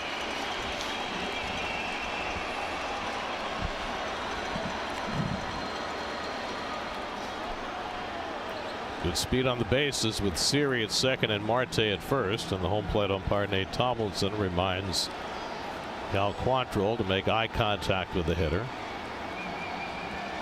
It's interesting, isn't it? Today's game, pitcher, catcher, everyone expected him to be taken out. When he's not, can he regroup? My question is, if you were not going to take Quantrill out at this point, why did you get the lefty up in the bullpen? A couple of things. You can allow him to change his mind, right? And he wants to push Quantrill. And he's a rookie manager. You know, these things happen. Yep. And you got Nimmo in the hole now. So I think he's going with them here, and I agree. Oh, that was a strike. Splitter did not get the call, and it's 2-0. Oh, that's a big pitch right here for Quantrill. One thing you know is Soto's not going to help you out. Knows he's got Alonso looming on deck.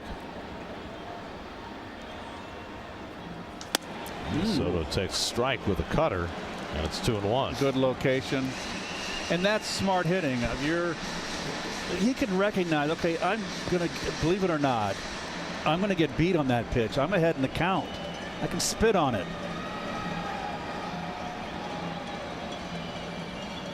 Soto takes a rip at a splitter and comes up empty, and it's 2-2. Maybe he was sitting on that, Keith.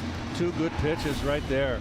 There's the grip, the tumble, and the ball's down. Big cut. Can he do it twice in a row? We'll see Soto go to 2-strike hitting.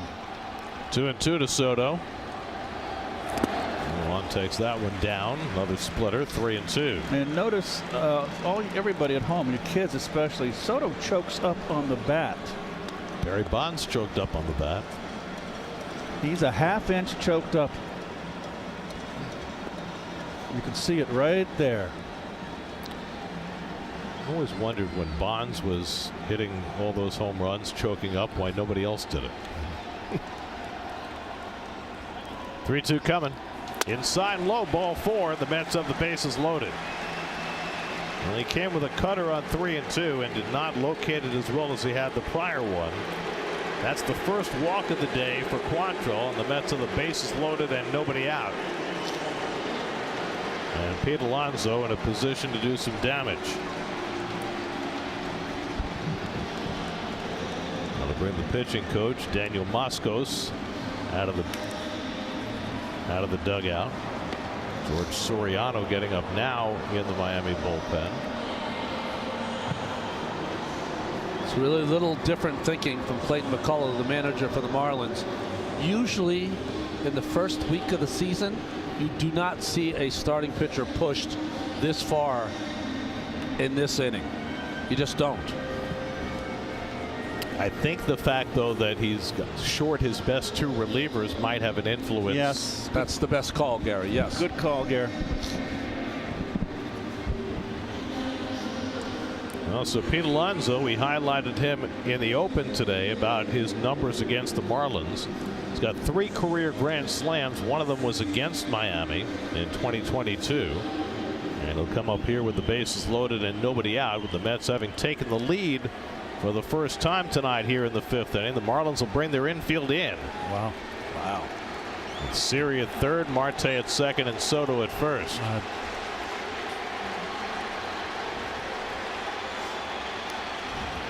And Alonso lays off a first pitch cutter, 1-0. So critical. I mean, I would not have the infield in here. I would play the middle infielders back in at the corners. It could set up a big inning. Mets have been very selective, very critical. Pete taking that breaking ball ahead in the count. A fastball for a strike. But the other piece about the Marlins, if you're managing them, is they don't have a lot of offense. Yeah, so true. Can you afford to fall 2 runs behind by playing for the double play? And the Mets are poised to break this game open. Yeah. So it's kind of a tightrope. Yep.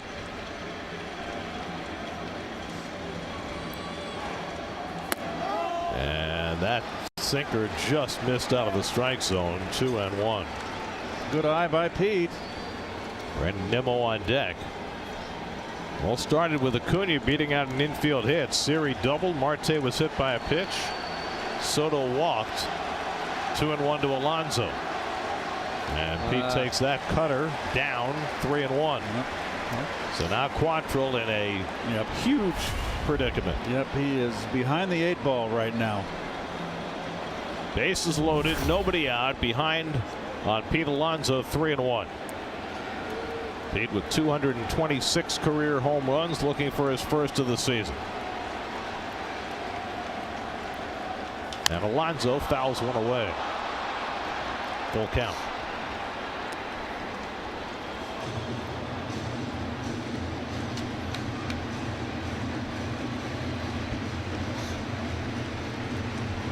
Excellent speed.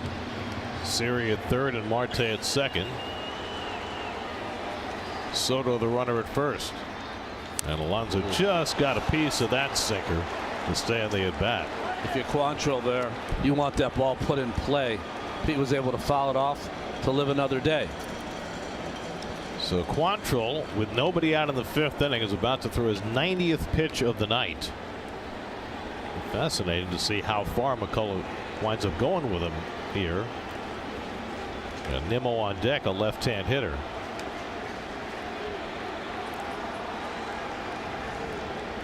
Again, the 3-2.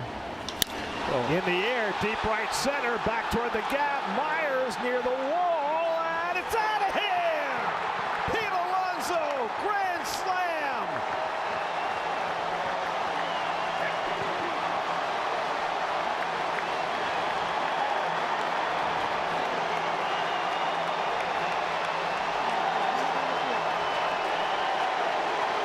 First home run of the year for Alonso, his 4th career grand slam, and it's 6-1 New York.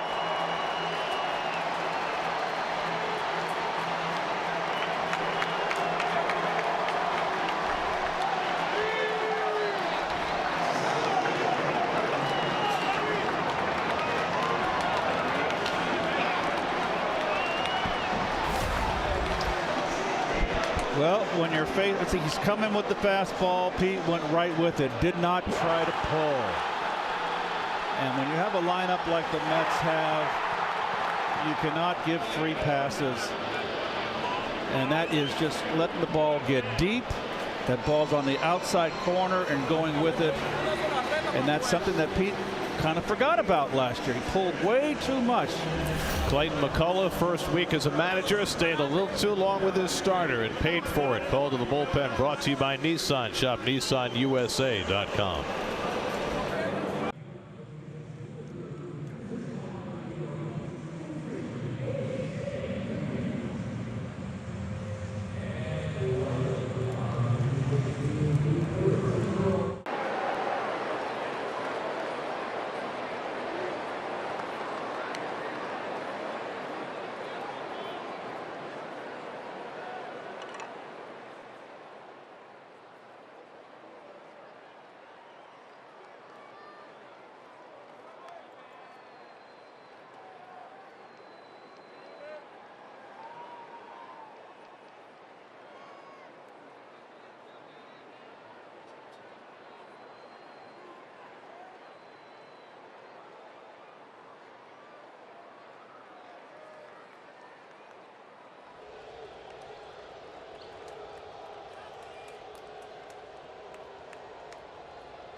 George Soriano on to pitch for the Marlins. Brandon Nimmo swings and misses at his first pitch slider, 0-1.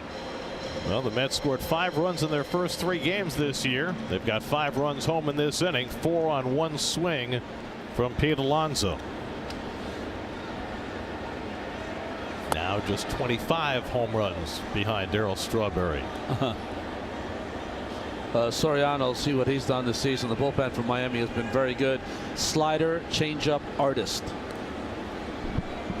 Jason Nimmo's grounded out twice today, and he drives this one out to left field. Sanoha retreating, and he makes the catch on the warning track for the first out. So after the first 5 Mets reached base and scored, Nimmo drives one to left for the first out. Cal Quantrill throws 90 pitches over 4 innings plus, 6 runs, 8 hits, 1 walk, 2 strikeouts, a hit batsman, and 2 home runs. There's Mark Vientos, who had a double back in the second, 1 for 2. Takes fastball low and away for ball 1.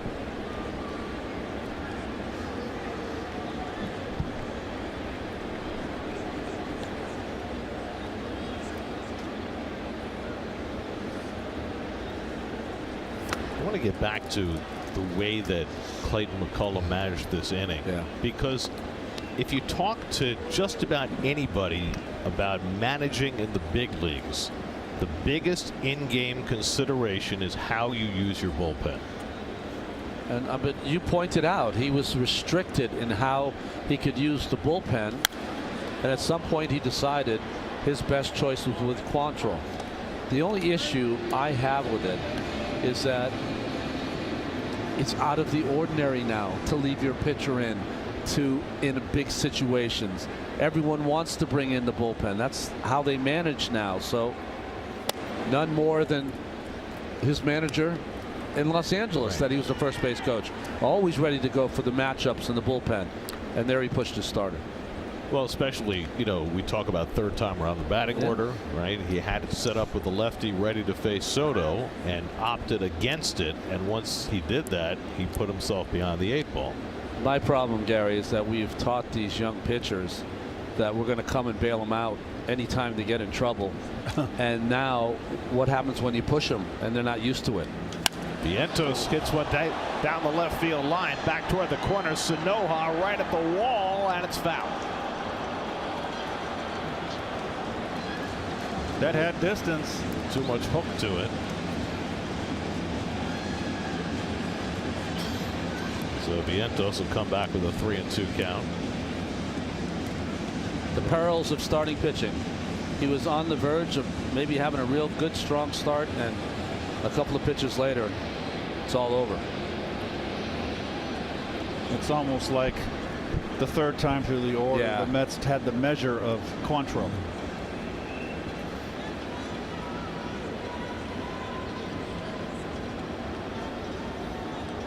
(3-2), and he walked him. So the Mets have their 6th base runner of the inning. A 1-out walk to Vientos, and that'll bring up Luis Torrens with a man on.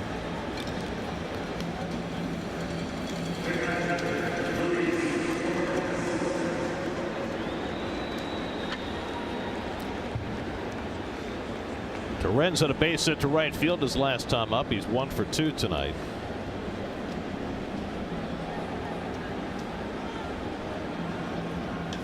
And he scarfs one out to center field. Back near the wall goes Hill, and it's out of here. I think it went off his glove and over the wall. And it's a home run for Torrens, who was not sure. It's a 2-run homer for Torrens, the Mets' 3rd home run of the night, and it's 8-1.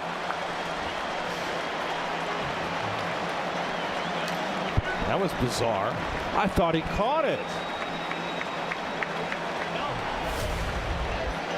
He went up, got his glove on the ball, but the ball went over the wall off his glove. Almost a heck of a play. The thing is, the ball was hit so hard he wasn't able to get back to the fence. He was about 3 or 4 feet in front of the wall when he made his leap. I think the ball was going to go over the fence even if he hadn't touched it, but I'm not 100% sure. I agree with you on that. Yep. Heck of a try. Got back there just off the top of his glove. Torrens waving him off like he thought Hill there was trying to deke him, that he had caught it. Well, Vientos ran to second base. Home run. Miami is, this is a crew chief review. Well, they're going to review it. I'm not sure what they're reviewing. I mean, the ball went over the fence. I don't know. No matter whether it was going to go over unaided or not, it's still a home run.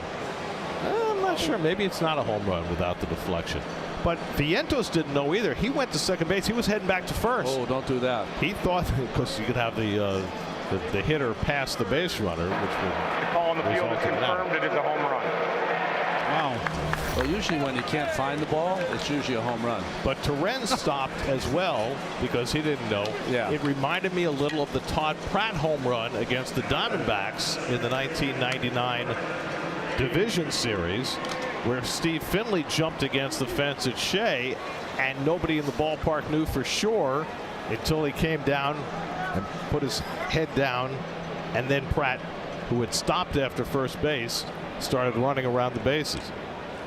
Here's Brett Beatty, the 9th man up in the inning. So the Mets now with a 7-run 5th inning. Beatty is flied out and grounded into a double play, 0 for 2. So the bats have exploded.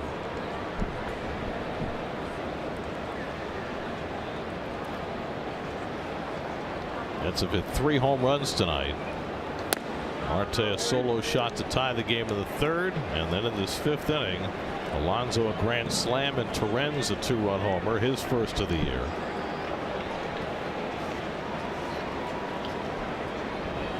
Torrens had only 3 home runs for the Mets last year, and 2 of them came in 1 game. Shortly after he was called up, he had 2 in a game in Washington. Luis Angel Acuna, who began this inning with an infield hit, is now on deck. Beatty takes a strike. 2-2.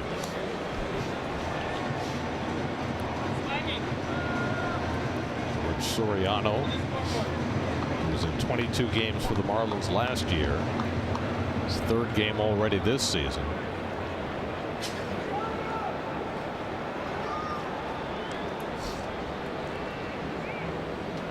And Beatty drives one to the gap in left center. That's going to split the outfielders and go back to the wall. Brett Beatty with his first hit of the season, an opposite field double. And the Mets keep this 5th inning rolling.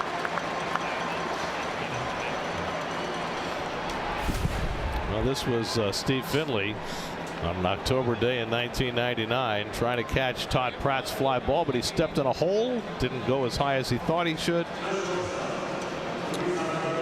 Todd Pratt able to celebrate his game-winning home run against Matt Manti and Buck Showalter's Diamondbacks. Here's Luis Angel Acuna, who had an infield hit to start this inning. Takes fastball inside from Soriano. And the Mets have batted around, and what's impressive, what I like, what I saw from Beatty, he's been out in front. He took that pitch to left center field where the ball was pitched. Little looper into shallow center field. Hill coming on. He gets there to make the catch, and a base running mistake by Beatty, and he is doubled off second base. Nope. Did he get back safely? He did. They never made the exchange. No. And Hill fell asleep in center field. Wow. I think Beatty had, I mean, that's routine. I had to be. Think there was 2 outs. 2 outs. You think? I don't know.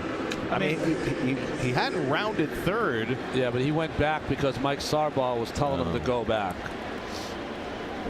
Well, by all rights should have been doubled off. But the inning is extended now to Jose Siri, who doubled in a run earlier in the inning. And he takes a slider outside for ball 1. Well, if he knew how many outs there were, then it was just a bad read on the fly ball.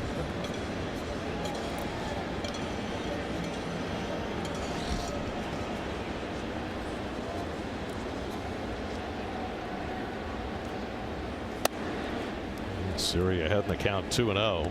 Starting Marte on deck.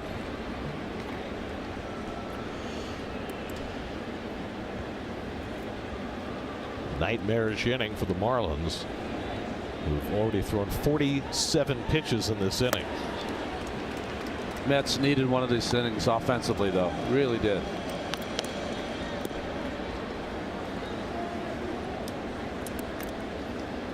Well, in 31 innings, they had scored a total of 6 runs before this inning. They've scored 7 in this inning alone. Grounded foul outside third, and it's 2-2. Every Met in the lineup has at least a hit except for Brandon Nimmo.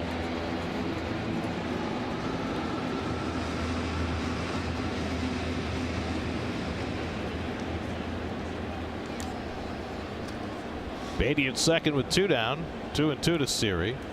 And he hits one toward the middle of the diamond, but right there is Lopez to throw him out. And the inning comes to an end. But 11 men came to bat, and 7 of them scored. 8-1 New York.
Pete Alonso's grand slam highlighting a 7-run inning for the Mets, and now David Peterson, who has been quiet for a while.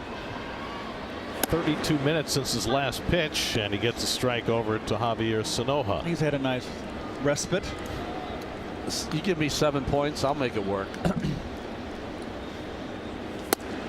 Peterson's already got 7 strikeouts through the first 4 innings, and he's ahead on Sanoha, whom he struck out his first time up, 0-2. Peterson likes to pitch here.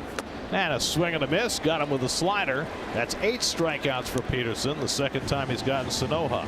That's that back foot slider, Gary, you were talking about earlier.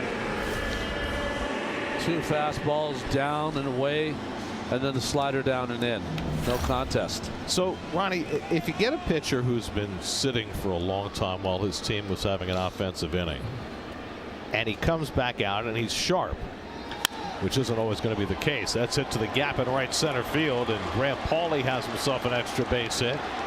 Pauley to second. He'll pull in there with a 1-out double. So Pauley has his second extra base hit of the season. Fastball in. He turned on it. Had too much plate. Full extension, but nonetheless, he jumped on that first pitch. What are the hitters looking for after a team has scored 7 runs and lead 8-1? They're looking for a first pitch fastball, and that's what Pauley got. So now Peterson starts his 3rd time through the order, facing Xavier Edwards. He likes the eggs. He's not a Xavier or a Xavier guy. He's an Xavier guy. Xavier. Eggs. It's all about the eggs. Is that like the college? You say that as well? No. No. They are Xavier. Xavier. The Musketeers are definitely Xavier. The dribbler foul, and Torrens took a whack. And so I was going to ask you, Ronnie, so you get a pitcher who sits for more than a half an hour, and then he comes back and he's relatively sharp. Does that enable him maybe to go deeper into the game than he would have otherwise? I think if it was any other time except the first week of the season, I would say yes. But I think he really is on a kind of 75 to 85 pitch count. Peterson is in this first start. And Peterson snags it. He's got the runner hung up. Gets rid of the ball to Beatty. And then Vientos puts the tag on Pauley. Nicely handled for the 1-4-5 fielder's choice. 2 out. Peterson is just underrated as a fielder. He is so athletic, so quick, and he knows what to do with the baseball. You run at the base runner, make him commit, and then you give it to the athletes. See Peterson going to back up third because he would take the next throw if there was one, but really well done by the Mets. Between his fielding ability and his ability to control the running game, he's a guy who should be a candidate for a Gold Glove one of these days. Yeah, he is an athlete on the mound. He's one of your 9 athletes that are on the field when he pitches. So Edwards now at first with 2 out for Otto Lopez, who counted for the first run of this game with an opposite field home run in the first inning. Oh, good. Takes first pitch curveball that just missed for ball 1. Peterson threw 10 straight strikes before that pitch, and that's exactly what you want your pitcher to do after you've given him the lead. Soft there with a changeup, and Torrens takes another ding. I got to tell you, between spring training and the first week of this season, Torrens has just taken a barrage back there. Yes, he has. He was a target in spring training.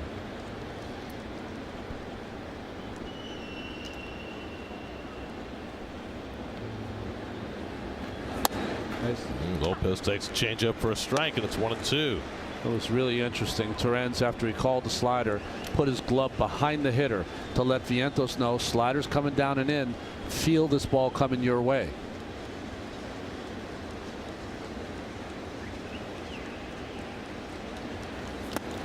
Lopez has to move his feet on that slider. 2 balls, 2 strikes. Nice block by Torrens there. He's very agile behind the plate. Good lateral movement. Peterson now at 70 pitches for the night.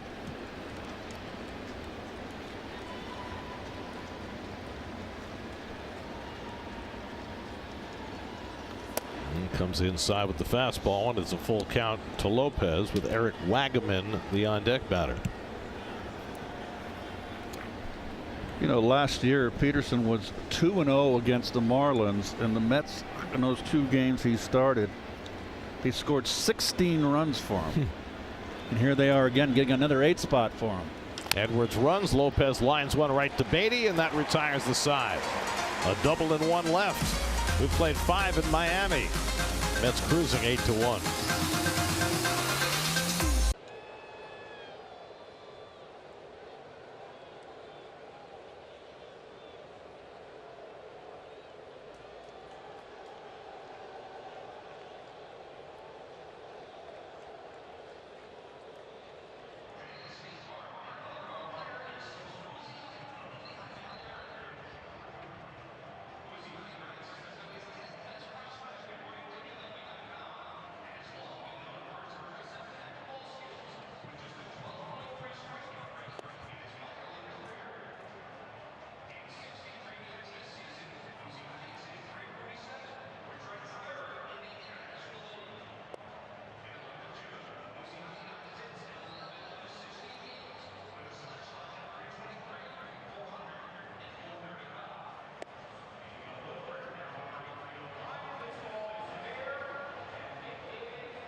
One. 6th inning. Starling Marte bats for the 4th time.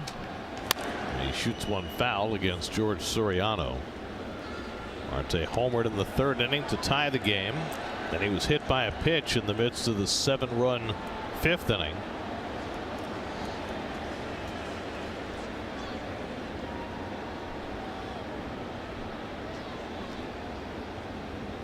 Oh, and he's hit again. Jeez. So Marte gets drilled for a 2nd time. That one was a little scarier than the first. And that was right up in the shoulder neck area.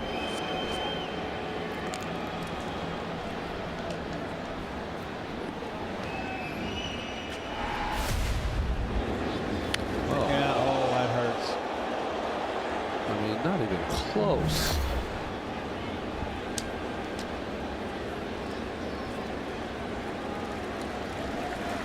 It's scary after a couple of days ago, Jonathan India got hit with a 100-mile-an-hour Emmanuel Clase pitch right in the ear hole of his helmet. And came back and played. Amazing.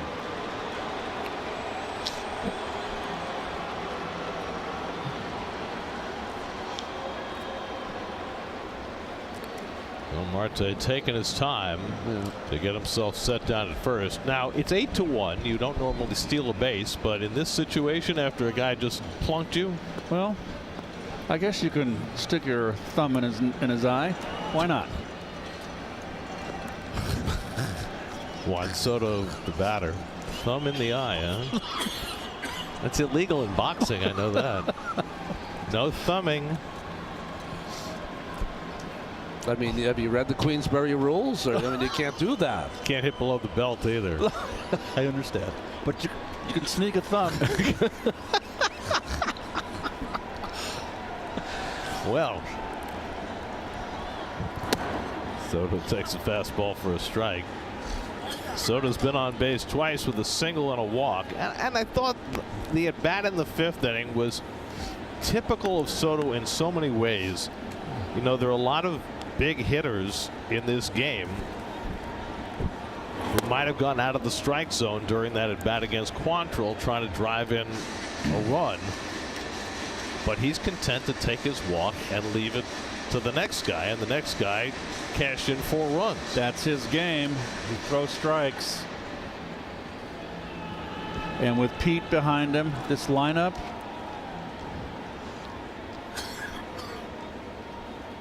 Soto hits a double play ball right to Lopez.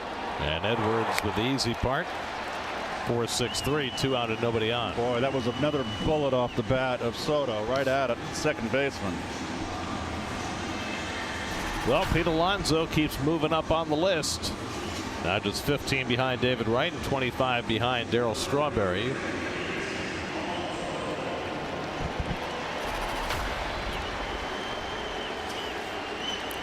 His 227th came in the last inning.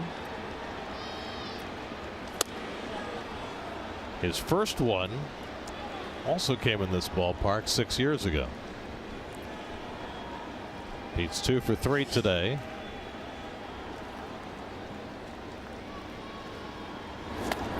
And if you need video evidence, here it was. April 1st, it was no April Fool's joke. That was more towards center field. Pitch was basically in the same area that Quantrill threw. Look at the guys who congratulate him. There's only one guy left from that whole group, and that's Nimmo. Cutter on the outside corner for a strike, and it's 1-2. Pete has loved being a Met, and I think everybody was rooting for him to re-sign with the Mets. And here he is in position, perhaps by the end of the season, to become the Mets' all-time home run king.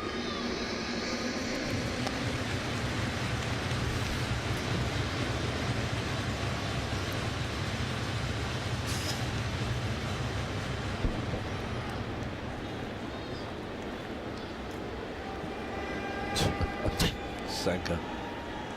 That's some special headgear. Sporting his outer polar bear.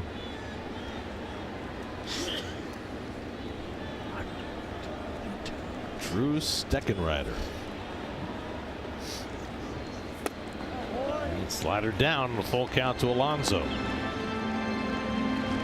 Pete has now hit 13 of his 227 home runs in this ballpark.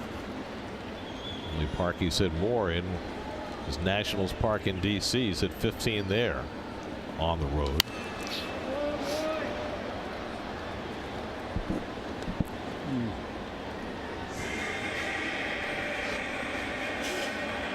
And David Peterson cooled on his heels. —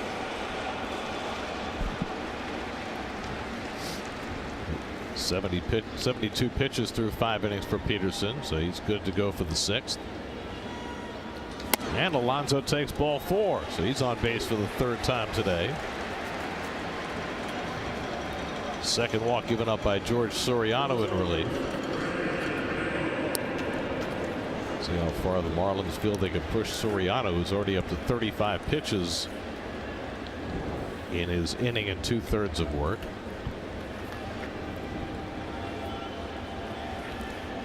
Now Nimmo is the only Met in the lineup without a hit today. He's grounded out twice and flied out.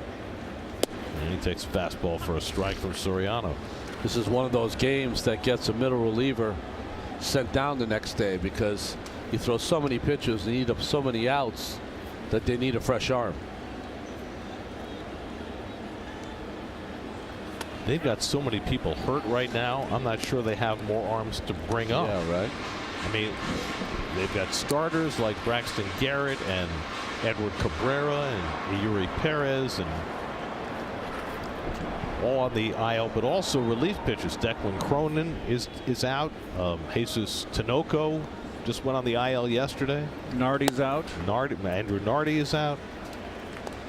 So, you know, a young team that does not have a whole lot of depth is having to push the depth pretty quickly. Luarbert Arias, who was just called up yesterday, is up in the bullpen now for Miami.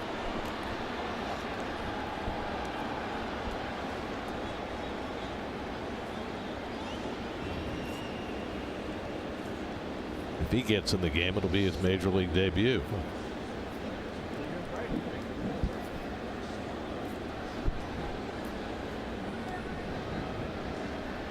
One-two coming. And Nimmo cracks one out to center field. Hill racing back, takes a look, and it's out of here. Brandon Nimmo with the Mets' 4th home run of the night. First of the year for Brandon. It's 10-1 New York.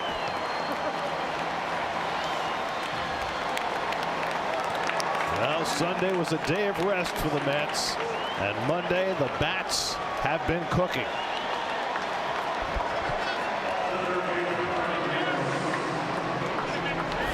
Hanging slider right there on a tee. Brandon squares off.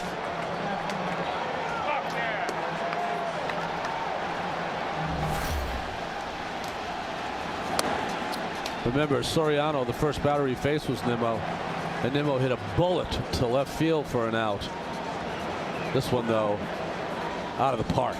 So now everybody in the Mets lineup has at least one hit, and 4 of them have hit home runs.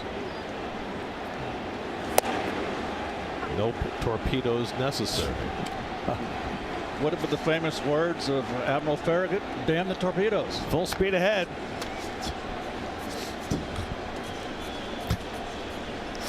Vientos has a double and a walk tonight, and he chases one for strike 3, and the inning comes to an end. But Brandon Nimmo adds some more punch for the Mets with a 2-run shot to make it 10-1 in the 6th.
Fanatics Sportsbook presents streaming of SNY now on the MLB app. Scan the code to download the MLB app today, your new streaming home for SNY. David Peterson now with a 9-run lead as he pitches the bottom of the 6th inning, facing Eric Wagaman, who has struck out twice, 2 of the 8 strikeouts for Peterson through the first 5 innings. And that fastball just missed somewhere. 2-0.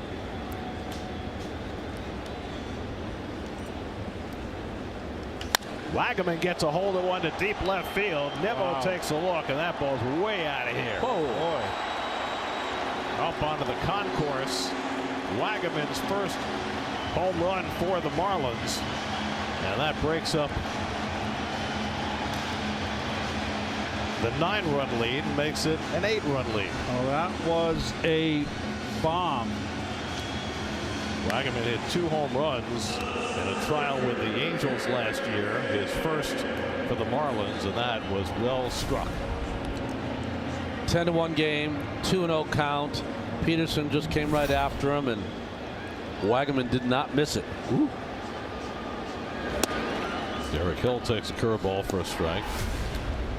I mean, that sailed over the stands, over the signage, and up onto the concourse. So Stanton-like in the day. Speaking of which, yes, I want to raise this because the talk around baseball has been about these torpedo bats that the Yankees broke out over the weekend, which apparently, from what we understand, Francisco Lindor was using in Houston in the first series of the year. So it's not as though it's a Yankees only thing. That's lined, and Beatty catches it to retire Hill for the first out. But to me, the most fascinating part of the whole thing is, when Giancarlo Stanton went down with injuries to both his elbows, they talked about him swinging an unconventional bat that might have led to that injury. And I don't know if it was one of those torpedo bats, but that's the thing that really caught my attention. I know you were searching for that bat today. Did you find it or no? I did not. Oh. I was kind of poking around Lindor's where they store his bats, and I didn't see it in there. So let's see. This is the bat that Lindor was. So you can see the little fatter barrel, and I don't have a problem with that. I really don't. I remember when we were kids, there used to be softball bats that would have that bubble of thicker material on the barrel. Now listen, the rules are it can't be any thicker. The circumference can't be more than 2.61 inches around. Joe McBride with a base hit. Or 42 ounces. I mean, there's Heine Groh with a small handle, big barrel bat back in the day. I love that. But it makes all the sense in the world, right, to put more wood, more solid mass behind the part of the bat where you're trying to hit the ball. Grounded slowly. Vientos gets the out at second. Beatty's relay to first, not in time to get Myers. 2 out. It's fascinating to me that it has taken all these years for somebody to figure that out. Well, I think there's been variations of it, Gary. I think that what you have now is, for the first time, remember when they used to have the cupped end, Keith, where they were trying to take some of the weight? Yeah, I used the cup. I used the cup. So they would take the weight by cupping it at the top. That way it took some of the weight off the bat. You get better wood. But what they're doing now is they're trying to make the sweet spot just a little bigger, and then the end of the bat is thinner than the middle of the bat. That makes sense to me. It's done in all sports. It's done in golf all the time. It's it's kind of a similar principle to when the curved stick came into use in the NHL back in the 60s and 70s. That revolutionized the game, didn't it? Because guys, it was hard to lift the puck in those days. Thank goodness it was, because the goaltenders didn't wear masks. Neither did anybody else. That's right. But I think we're going to see a day that bat companies are going to be able to make specifically a bat that caters to your swing. Just like for a golfer, they can design a club that's going to be more advantageous to how you deliver the blow to the ball. The bat that was the big barreled bat that Rusty used. That's it right. was like it was called the R161, which was the Louisville bat, and it had the big barrel like that. But it didn't have the balloon. No.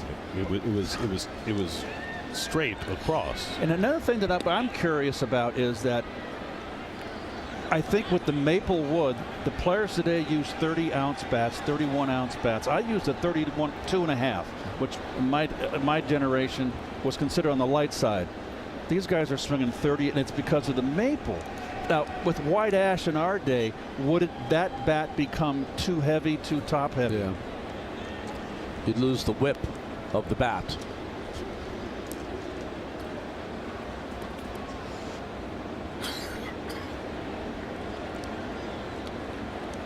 Peterson trying to get through the 6th inning. And he strikes out Hicks to end the bottom of the 6th. 9 strikeouts for David Peterson. After 6, 10-2 New York.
All right, back in Miami where the Mets are up 10-2. And guys, you were talking in that last half inning a lot about the new torpedo bats that everybody is talking about around Major League Baseball. I spoke with one of the executives at Marucci, who is one of the bat companies that's really at the forefront of all this today.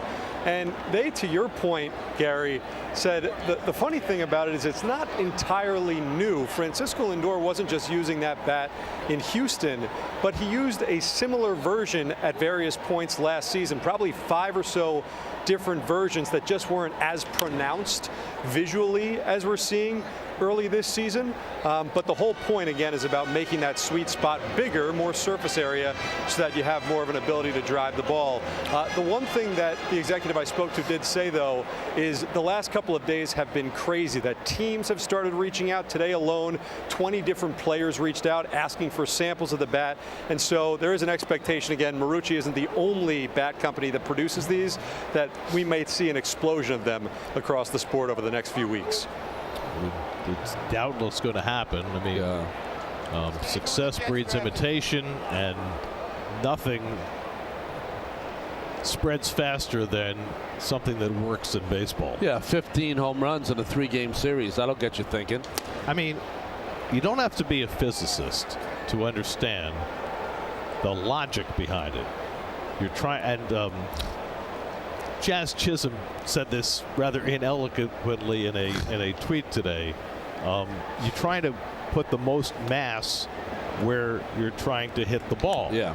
And force equals mass times acceleration. So more mass, more force, ball goes further. And that's the principle. That's right. You're paraphrasing, of course. Which part? The Jazz. Oh, Jazz. No, I was just saying that he had a tweet. Yes, I saw it. Part of it was about putting more mass in the part that you're trying to use the bat. I tried to leave out the parts that, were not germane to the conversation.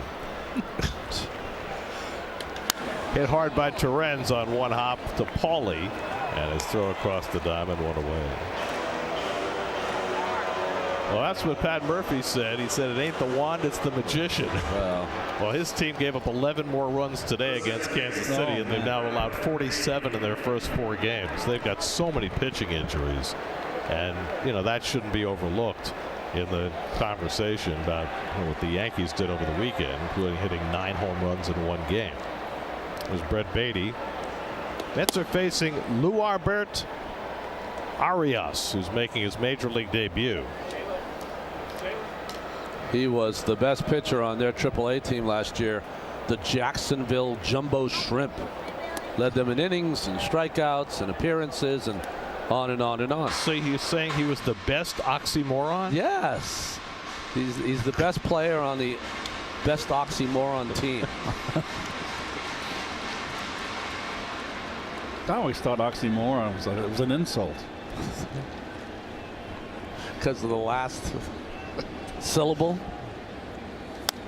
Good cut by Beatty right there. Good fastball. Well, I don't know what to say about that. What was the cartoon when we were kids that was a rooster? What was his name? Foghorn Leghorn. Yeah, there Foghorn, let's say. One of my favorites. With the chicken hawk. Yep. Beatty hits one behind the bag at second. Tough hop, but handled there by Edwards. And he throws him out 2 away. Really handled nicely. Got in front of that ball. Came up. I think they replaced Edwards in the infield with Sonoya. Oh, not that. The ball came up. 2 hands.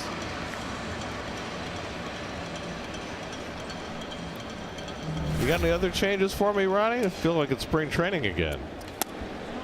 It's funny because the scoreboard has Sanoja still playing left field and Edwards at shortstop. Yes. So who's playing left field?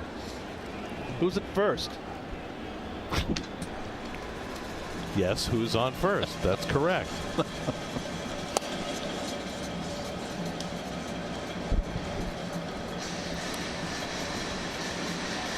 Griffin Conine is now playing left field. Feel like it's spring training all over again. 2-0 to Acuna, and he hits a slow ground ball. And in comes Paulie to field it, and so Arias in his first big league inning gets 3 ground ball outs.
New York Mets baseball on SNY is brought to you by PNC Bank. Opening week is presented by PNC Bank. Brilliantly boring since 1865.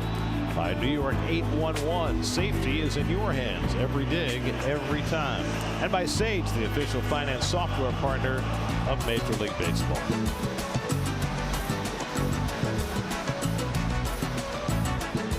Go to the bottom of the 7th in Miami. Mets up 10-2. Huascar Brazoban is on to pitch for New York. First pitch swinging. Sanoja grounds one to Beatty. One pitch for Brazoban and 1 out. Tyrone Taylor has taken over in left field for New York, giving Brandon Nimmo a few innings to rest his still not 100% knee. And now Graham Poley, who doubled to right center his last time up. Brazoban pitched awfully well in the opening day game behind Clay Holmes, who went 2 1/3, allowed no runs and 1 hit. And it really gives you a sense of how the Mets are going to use their bullpen this year. They've got 4 guys who they will count on for 1 inning at a time to try and lock games down. Garrett, Minter, Stanek, Diaz, with Danny Young thrown in there somewhere to get left-hand hitters out. But then they've got 3 guys who can go multiple innings: Brazoban and Jose Buto and Max Kranick. There's a good changeup by Brazoban. He's ahead on Paulie 0-2. Wait, 0-3. That's really ahead. That's yeah. 3 is all you get. And now Griffin Conine. Yesterday was quite a day for the Conine family. Griffin's dad, Jeff, known as Mr. Marlin, was inducted into the Marlins Hall of Fame. And Griffin celebrated by hitting a home run. Yep, capped the evening for the family. That's a day. As Jeff Conine was part of both of the Marlins World Series championship teams.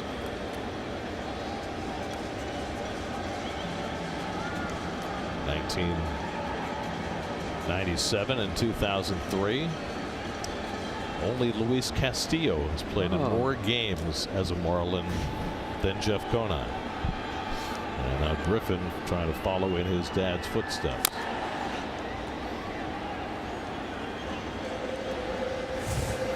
Jeff played for the Mets. Yes, he did. Right at the end of his career. But He was a really good player. Wow.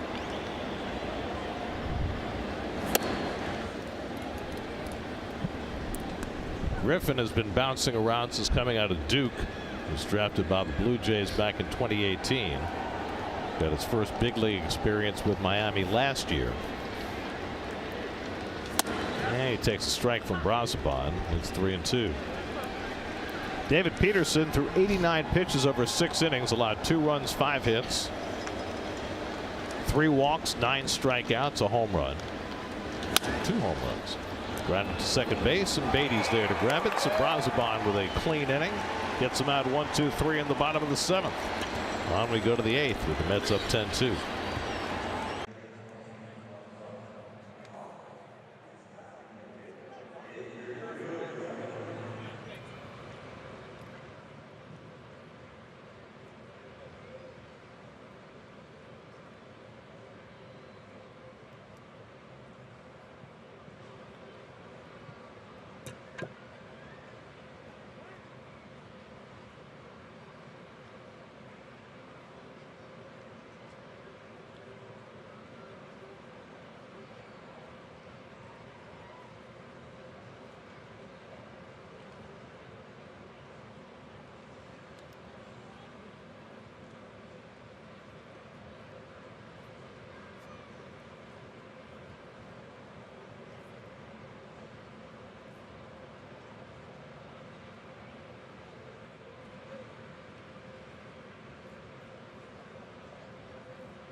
Todd, post-game show on the way. Good to see the Bats wake up. Bats woke up, yes. And I'm going to take a look at David Peterson and what he did so well with the slider. Right, Infinity post-game live on the way when you're finished in Miami, guys.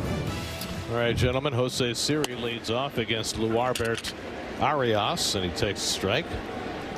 Siri hit a run-scoring double in the 5th that gave the Mets the lead, and they kept charging from there en route to a 7-run 5th inning. They've hit 4 home runs tonight. Siri swings through the fastball, and it's 0-2. Starling Marte on deck, and then Juan Soto for the Mets in the 8th.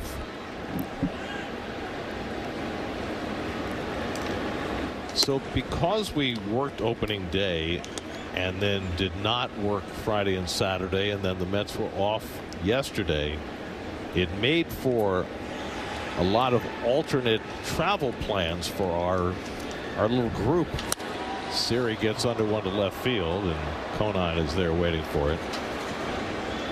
And some of us had clean sailing. Yeah. Getting from Houston to Miami. You guys went private, right? No, some of us flew on Saturday when the weather was just fine here in Miami, but yesterday was kind of a thunderstormy day, and it kind of messed some people up. John DeMarsco, our director, was saying that he and Tommy Rockland, Big Tommy in our truck as well, they had a 12 or 13 hour ordeal. They were flown from Houston to Tampa. Okay. Because they were diverted from Miami because there were thunderstorms in Miami. And then they kept them on the ground in Tampa for 3 or 4 hours trying to get clearance to continue the journey.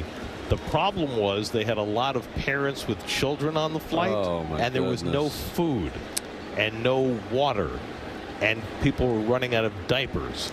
And apparently it was The nightmare. It was like Escape from New York. Yeah. I mean, so they were on the plane for like 12 hours. Then you had your flight canceled as well. Yeah, I was supposed to fly in last night, canceled. And then I was supposed to fly on a flight that was made by the people. That flight was canceled. And then I got to the airport. They had not made that reservation. Wait a second. They made the reservation, but they didn't hold the reservation. Well, they said I had the confirmation number, which to me says it's confirmed. But they said it's not confirmed. So it's actually a non-confirmation number. He said, I know you have a confirmation number, because I had a random number. Who would have that number? And he said, I know you have the number. But see, he turned the computer to me. It doesn't say there's any ticket. What am I supposed to do? What does the confirmation number denote then, other than confirmation? There's strike 3 call to Marte. And I'm like, I got a 3-man booth to do in Miami. I got to go. So then I walked over to another airline, because I don't know if you know this. If you're flying on an airline and they can't get you out and they might have made a mistake, they're not going to help you get on another airline. They should. They didn't. So I had to walk to another terminal, and then this lovely airline was able to get me on. So, and then it was delayed 2 hours. But other than that, I'm just glad you got here. Yes. So that we can fly you back out to New York for tomorrow. We have to check into the scheduling here. But I'm glad I'm here to see this 7-run explosion in the 5th and 10 runs. Hey, so far. You know where our next road trip takes us? Yep. It takes us to Sacramento, where the West Sacramento A's make their debut tonight. What do you mean, yes? You're not going. No, what are you talking about? I got Minnesota. Soto grounds out. It's a 1-2-3 inning.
Huascar Brazoban worked a 1-2-3 7th inning. Back out there for the 8th to face Otto Lopez, who hit the first of 2 home runs for the Marlins tonight. That came back in the first inning. Marlins led this game 1-0 before Marte's home run tied it, and then a 7-run 5th inning turned it in the Mets' direction.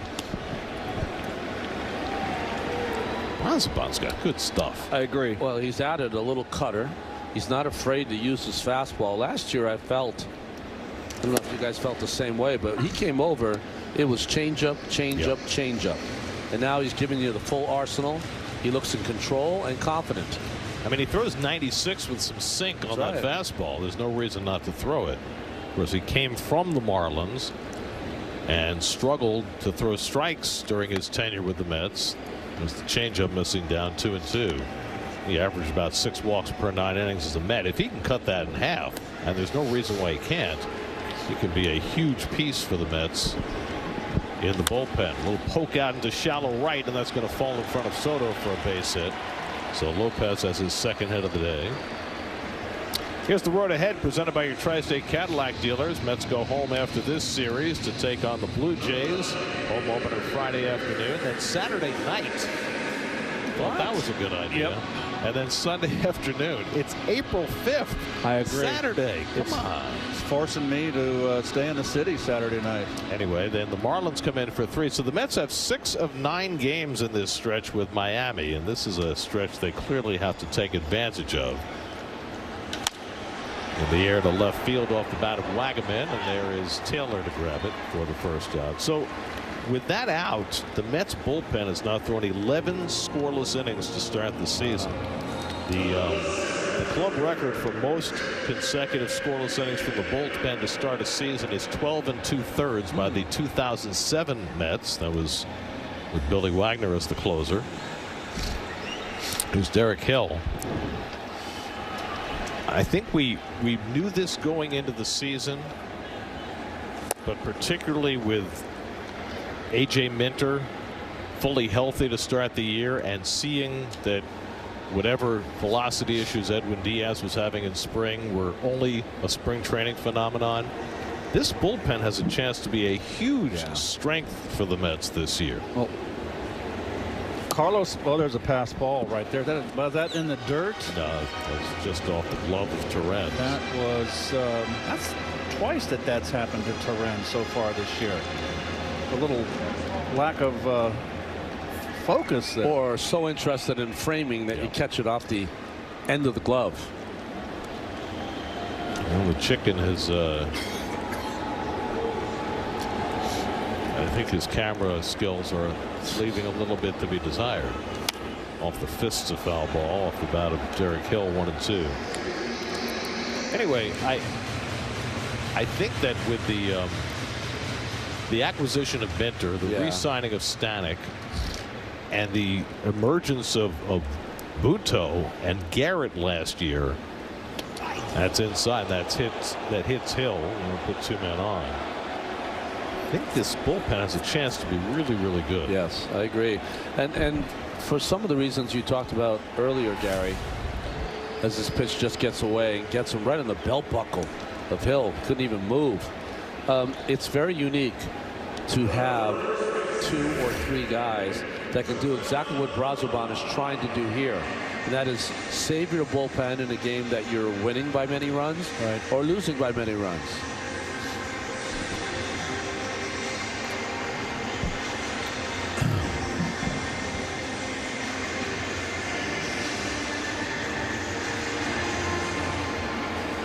Well, there was a day when the manager would never go out, like in the old football head coaches. Someone got hurt. Well, in those days, like the hitter, you never wanted to show that the pitcher might have hurt you. Exactly. You know, that was the thing. But even Pete's involved. Well, remember, pronounce that name of the first base coach. Is it Smarslock? Tyler Smarslock? I think you got it right. Smarslock. Sounds like something you'd have over a campfire. Smarslock. Okay.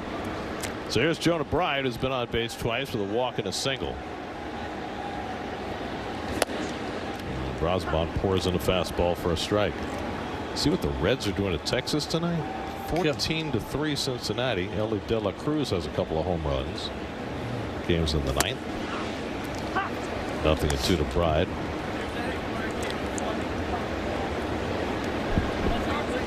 And the Cardinals trying to go to 4-0. Wow. Leading the Angels 3-1 in the 6th. Cardinals had not been 3-0 to start a season since 2006. You know how that one ended. Yes. Taken inside by Bride, 1-2.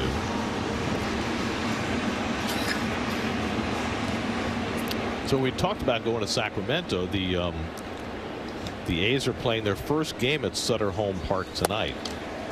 As Bride goes down on strikes, and that's the second strikeout for Brazoban. 11 now for Met pitchers. And I didn't really realize that the minor league team is still going to be playing on that field. So they're basically going to be using that field every day for 6 months. It gets so hot in Sacramento during the summer. Humid and 100. That whole valley gets hot. Modesto, Fresno, it's all in the hundreds. So what's that grass going to be like when they get to the late season? I don't know. It's going to be a skin infield at some point. Apparently, they're sending the minor league team to play in I think it's somewhere in Washington State, maybe, for a few games, so they can resod the field in midseason. Wow! But even with that, once it gets hot there, that grass is going to be in awful shape. Swing and a miss, and it's 1-2 to Myers. I don't know about you, but I'm flying into San Francisco and have to make the drive up to Sacramento. It's not that easy to get to Sacramento. No, and because of that, I decided to fly with the team. Oh, nice. Good choice. Yeah, take the day off in Sacramento. Ground ball over Brazoban, but there is Beatty right at the bag for the force play that ends the inning. 2 scoreless innings for Brazoban, keeps it 10-2.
The moment.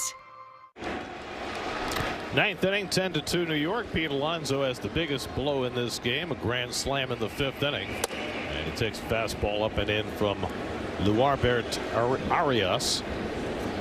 Alonso's been on base 3 times, a single and a walk to go with his 4th career grand slam.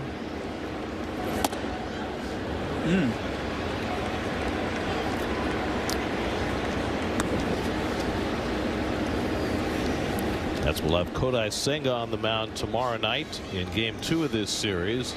And the Marlins will counter with their ace, Sandy Alcantara, the former Cy Young Award winner. Back from Tommy John surgery. Slider in for a strike, and it's 2-1 to Alonso. So Francisco Lindor looks like he'll get a full day off after the birth of his son yesterday.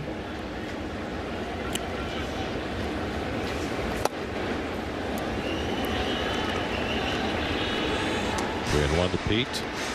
Arias has had quite a major league debut. He's faced 6 batters and retired them all. Now he's behind 3-1 on Alonso. Pete comes up empty on the slider, and it's 3-2. Darwin Taylor getting ready for his first plate appearance of the night on deck. Took over for Nimmo in left field. Brandon had one of the Mets' 4 home runs tonight. And Pete hits this one out to right center field. Back in the gap goes Myers. And Hill calls him off and makes the catch. Well, last year Tyrone Taylor in this ballpark had himself quite a day. June 12th. Not in this ballpark, but against the Marlins in a 4-hit game.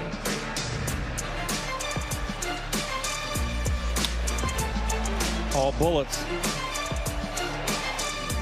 That's when you're locked in. I'll make a smile. I'll make you smile. Taylor started the first 2 games of the year playing center field. Tyrone had a lot of big moments last year, but that 11-pitch at bat in Atlanta was as good as it gets before the Lindor home run.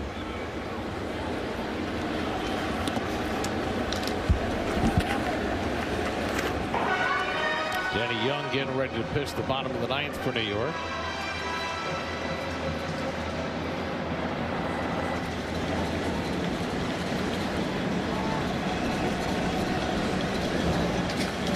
And Taylor pops one up on the infield.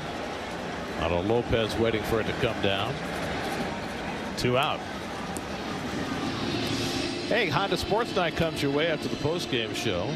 Lots to talk about with the Final Four coming up this week.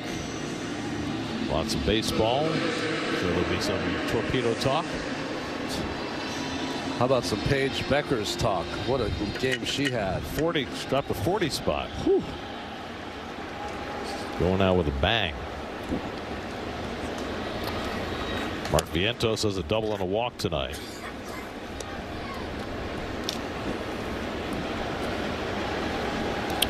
How about this Luarbert Arias? Big league debut, 8 up, 8 down. Vientos flies one out to left center. And so Arias turns in 3 perfect innings. And the Mets with 3 outs to get. Looks like Danny Young will soak those up. With the Mets up 10-2.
Get free MLB.tv with T-Mobile. Redeem today at T-Mobile.com/MLB. That's the new battery in the game as we go to the bottom of the 9th. Hayden Senger will catch the 9th inning. And South Florida native Danny Young will try and get the final 3 outs. Liam Hicks leads off for Miami. He's gone 0 for 2 in a sacrifice today. And he hits the first pitch on the ground. Vientos playing wide. Deflects it to Acuna, who throws him out.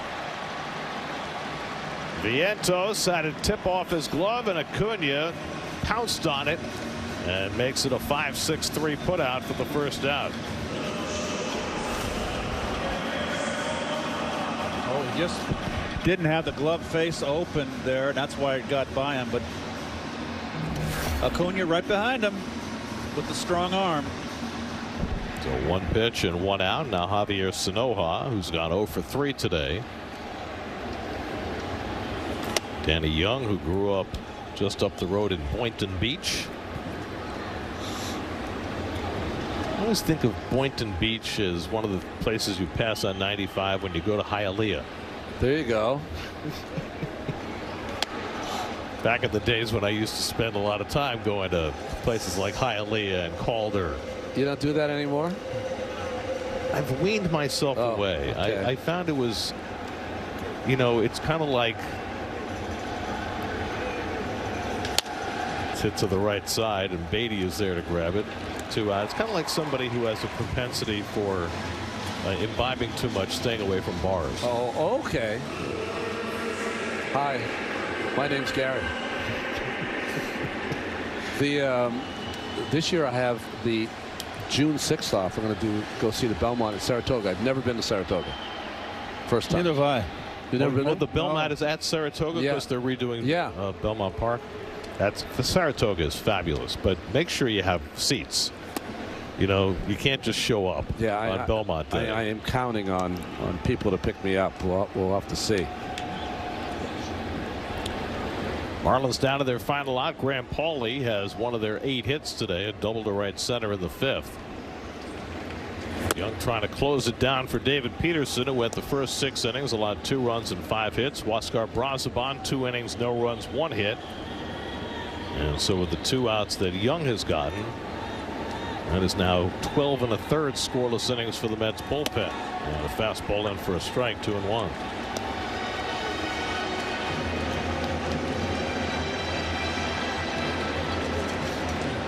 It's about to even their record at 2-2 heading into game 2 of this series tomorrow. And now the Marlins are down to their final strike.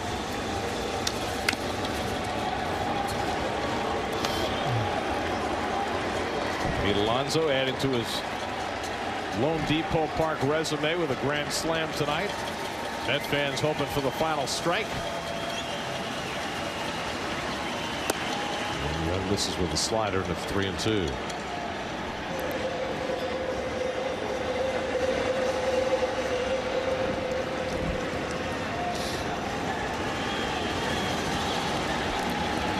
Three-2 from Young. And he walked him, and the ball game continues. So Pauley draws a 2-out walk. And now Griffin Conine will come up for the second time.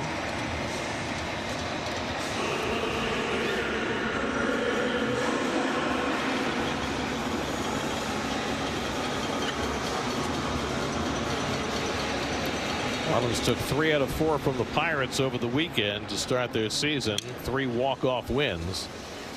They would need a 9-run inning to pick up a walk-off win tonight. Conine fouls off the first offering from Young. I mean, they became the first big league team since the 2003 Tampa Bay Rays to get their first 3 victories of the season, all on walk-offs.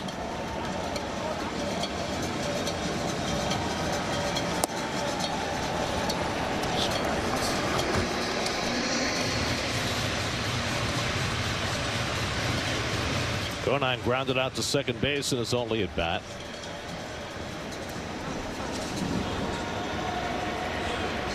Alonso not holding the runner at first, playing deep. And Young misses away with a fastball, and it's 2-1. Sometimes when I watch Danny Young pitch, he seems more comfortable throwing against right-handed hitters than left-handed hitters. Hit on the ground through the hole into left field, a base hit. Pauley will go first to third. So Griffin Conine delivers a base hit. Nice hitting by Mr. Conine. Fastball away, went right with it.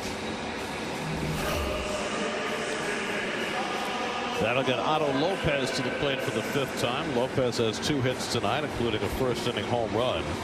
Went the other way against David Peterson and hit it off the facing of the second deck. We were all shocked in this booth.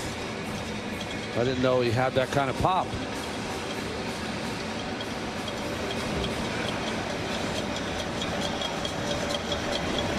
So 1st and 3rd and 2 out. Young trying to put the finishing touches on after a walk and a single, and he gets a slider over for a strike, 0-1.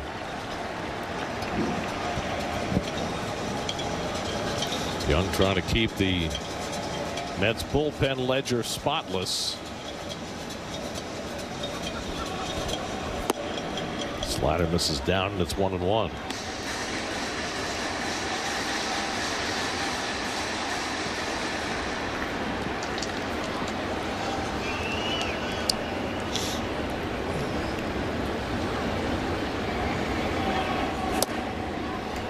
Lopez takes a fastball that misses. 2 balls and a strike.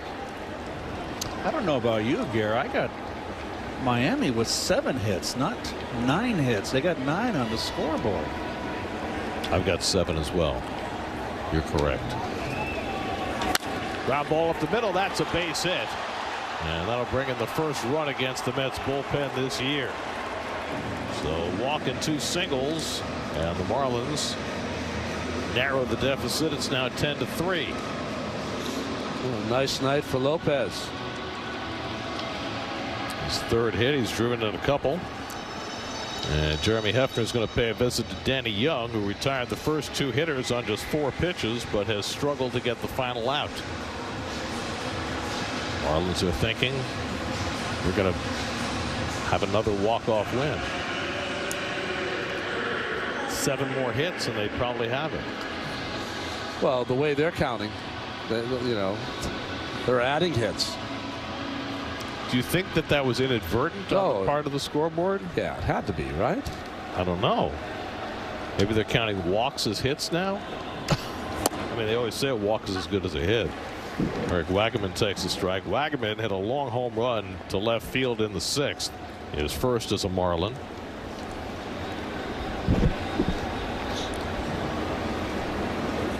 And he shoots that one into right field for a base hit. Conine goes to 3rd. He'll be waved home. 2 runs are now home in the 9th inning, and it's 10-4. So Wagaman drives in his 2nd run of the day. Well, if you're Carlos Mendoza, the last thing you want to do is burn another reliever tonight in a lopsided game. But Young having trouble closing the door.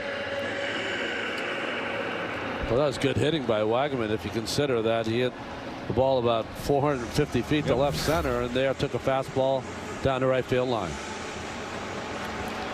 So the Marlins down to their final out. Have had 4 straight reach base, and 2 of them score, and now Derek Hill will try and keep the line moving, and he takes a slider down for ball 1. Hill's been aboard twice tonight, a walk and a hit by pitch. Nobody throwing as yet in the Mets bullpen. 1 more base runner, and I would suppose that would change. Better slider by Young, and it's 1-1.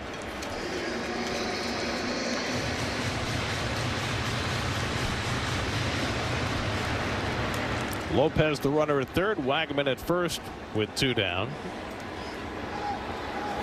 And Hill has to skip out of the way. 2 balls and a strike. Well, listen, it's a small sample size, but the best thing you can get as a manager of a young ball club is for them to play 27 outs hard. Marlins are. Was he hit by the pitch? I think that's what we're checking. That's what they were checking, but it did not, and they do not challenge. So 3 come from behind victories, and here not laying it up to the Mets here in the 9th.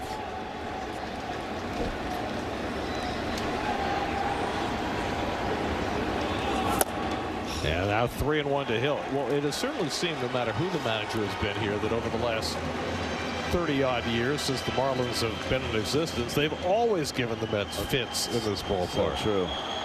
Whether they win the game or not. 3-1 to Hill.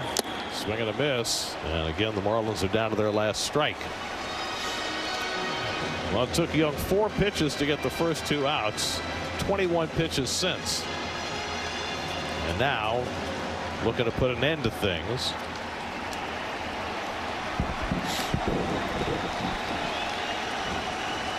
Edwin Diaz is up in the Mets bullpen. But not throwing. Just standing. 3-2 from Young. Swing and a miss. He struck him out, and Young finally puts on the final touch.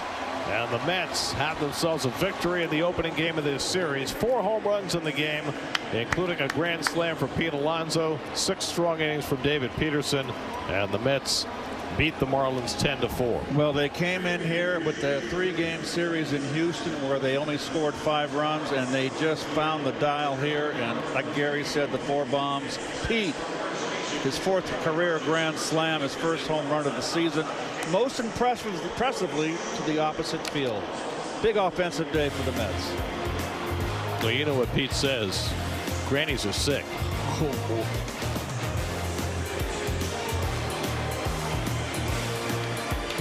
Here's your game summary. Marte got it started. He tied the game. Alonso, Torrens, and Nimmo also going deep. David Peterson, 6 strong innings, 9 strikeouts for the win. Mets are now 2-2 on the year after beating the Marlins tonight 10-4. The Amazing Mets Foundation is proud to contribute $2,500 to Northwell Health and the Cass Institute for Women's Health for every Mets win. For more information, visit northwell.edu/cats. The total contribution so far this season is $5,000. New York Mets baseball on SNY is brought to you by the Hyundai Getaway Sales Event. Deals so right it almost feels wrong. Only at your local Hyundai dealer. By Tunnel to Towers. Donate $11 a month to Tunnel to Towers at T2T.org. By Spectrum, a connection built for everywhere. That's life unlimited. That's Spectrum. And by those who live like a pro, visit your local Tri-State GMC dealers. Final score tonight, the Mets 10, the Marlins 4. Game 2 of this series tomorrow night. Kodai Senga makes his season debut for the Mets against the Marlins ace Sandy Alcantara. Coverage begins at 6 o'clock tomorrow night right here on SNY. Now for Keith Hernandez, Ron Darling, Steve Gelbs, and our entire SNY crew, I'm Gary Cohen in Miami. Time for Infinity Postgame Live. Let's join Gary Apple and Todd Zeal in the studio. Gentlemen.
Here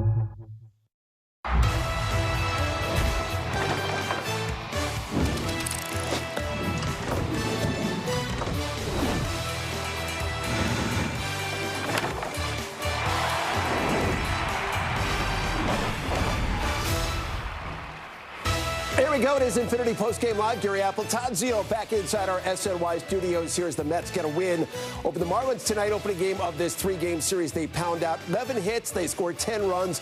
They just scored 5 runs combined in the 3 games down in Houston, so they get it going tonight offensively. We're going to hear from Pete Alonso coming up in just a moment. Let's go back down to Miami right now. Get a look at our notes from this game, how it unfolded at Lone Depot Park, and the Mets were down 1-0 in the third, but not for long. Starling Marte turns on his first home run since back on June 12th of last season, and the game just like that was tied at 1-1. The Mets then blew the doors off this game. In the 5th inning, they scored 7 times. Jose Siri sends one to the gap out in right center. All the way to the wall, it brings in Luis Angel Acuna, and the Mets had the lead for good. And then the big blast. Pete Alonso. And say goodbye to this one, his 4th career grand slam, 400 feet to right field, 227th home run of his career.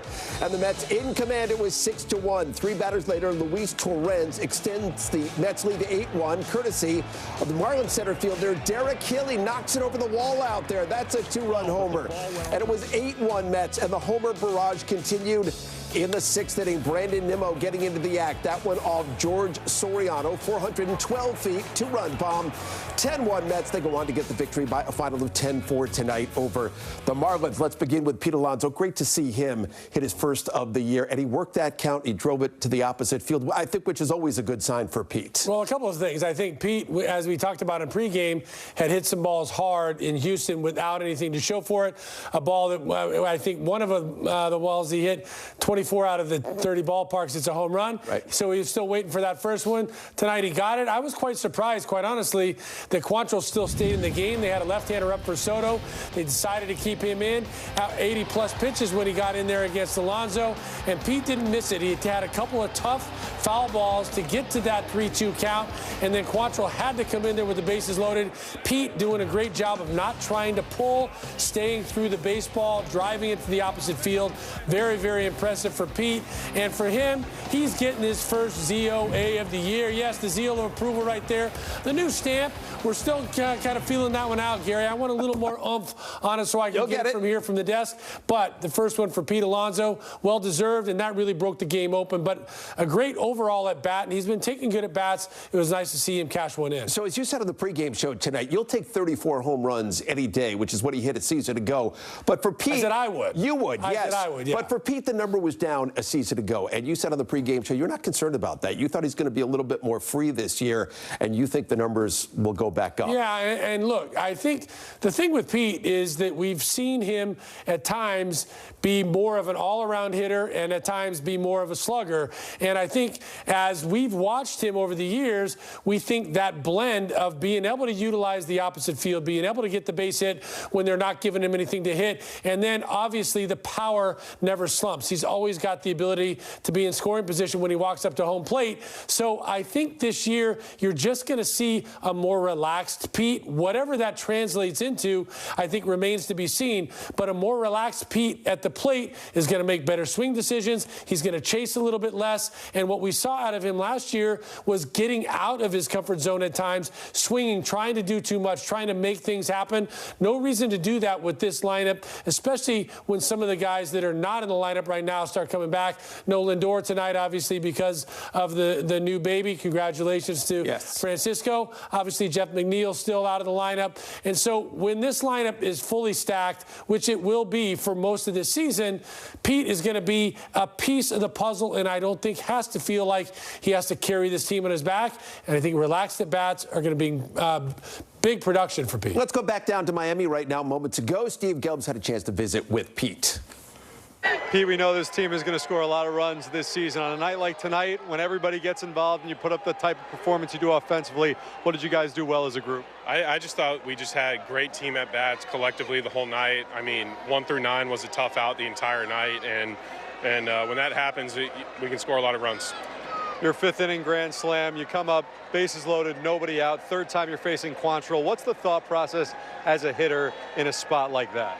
Honestly, just make him make pitches and come to me. I mean, he had some pretty good breaking stuff, try to get me to bite. I'm just happy I was able to stay within myself. But, I mean, the entire inning got set up by Louis Acuna having that long at-bat, getting the infield hit.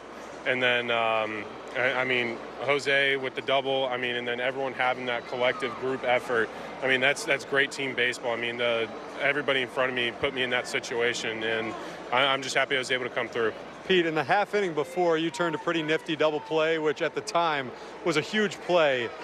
What is the most difficult part of making that play? Is it the throw? Is it the footwork at first? What is it for you? You got to take one thing at a time. Catch the ball, and then once you have it, make a nice clean throw to the shortstop or whoever's covering the bag, and getting the pitcher out of there and finding the bag and making the play. All right, first home run is a big one of the season for Pete Alonso. Pete, thanks so much as always. Thank you. Hell yeah, thank you. Appreciate you. Have a good one, guys.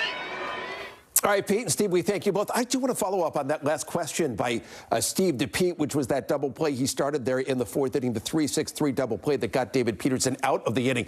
We've seen him struggle with that play in the past, but a different story tonight. What did he do so well on that some one? would call that nifty, Garrett. Very nifty. Nifty double play. I would agree. The key to Pete is, as he said, make sure he does one thing at a time. Catch the ball first, make the transition on the turn, which he does a great job, and quickly gets rid of it. I think probably the thing that I was most pleased to see is when he makes the spin right here, he throws it aggressively. What we saw last year out of Pete was him getting tentative with his throws and throwing a little bit more darts, aiming the ball a little bit. That's when you tend to throw balls away. When you've done that play 1,000 times or thousands of times because you're doing it 25 times every game before the game to get used to making that turn and firing to a guy on second base. Granted, there's no runner running down the line during pregame. Having said that, the process is the same. You have to be confident that when you make that spin and you throw that baseball, that you're going to be confidently able to throw that ball as a strike and hit the guy in the chest. If the runner happens to find a way to veer into the play, you can't necessarily worry about that because that'll cause you to try to be too fine. That was a great one. He got it, saw it, released it, and made a perfect throw. So getting it done on defense as well as the grand slam tonight. Mets as a team hit 4 home runs on the night, and I thought it was important to see Brandon Nimmo hit one as well, which he did in the 6th inning. That's a 2-run shot for Brandon. Battled the plantar fasciitis at the end of last year and then dealt with the knee injury in the spring as well, but he looked pretty healthy out there tonight. Yeah, he's been taking some good swings at the ball. He lined another ball really hard to left field tonight, and when he stays through the middle of the field like you saw tonight, he's got some. That ball was hit at over 106 miles an hour, a slider in the middle of the plate from Soriano, and that ball got out in a hurry, 412 feet straight away, but just a nice, short, compact swing and great backspin because of the level swing.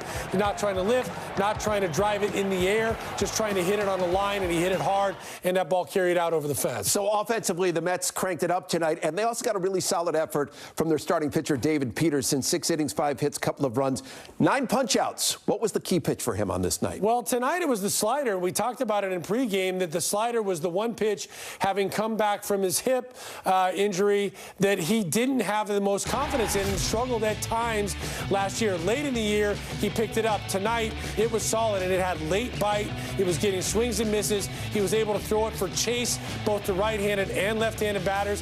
He wasn't missing with it over the middle of the plate, which for him is such a valuable weapon because the 4-seamer up in the zone, the 2-seamer, and the changeup all go off of that pitch. He was able to turn the double play that he needed, got the ground ball, pitch to contact, and this is a really good one that he gets able to strike out to end it. Watch this swing down and in back foot, and just no chance. Just a great effort by David Peterson overall, but the slider was really effective tonight. And you take a look at the number of pitches. It wasn't like he threw it a ton of times, only 12 times on the night, but 6 of those times for swing and misses, 5 of those times for strikeouts, and it was a pitch that he knew he could go to when he needed to swing and miss, when he needed to get the big out. And so a great job by him using all of his arsenal and by utilizing that ability to throw strikes to get the contact when he needed it. But the 9 punch-outs because he was throwing swing and miss stuff today, especially with that slider. Good to see him pick up where he left off a season ago. So Todd and I just getting going here in Infinity Postgame Live.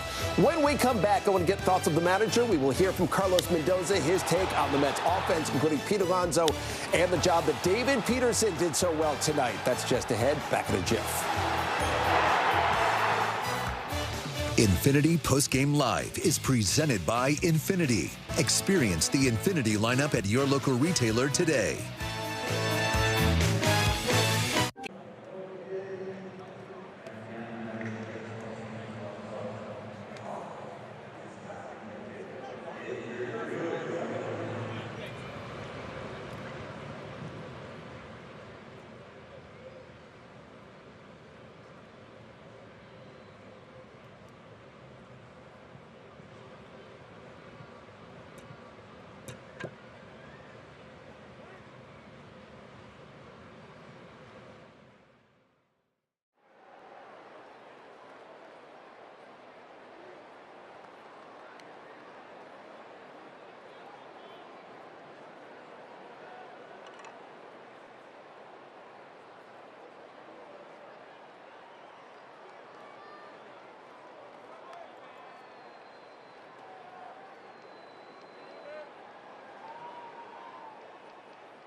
Starling Marte with a towering home run. 9 strikeouts for David Peterson.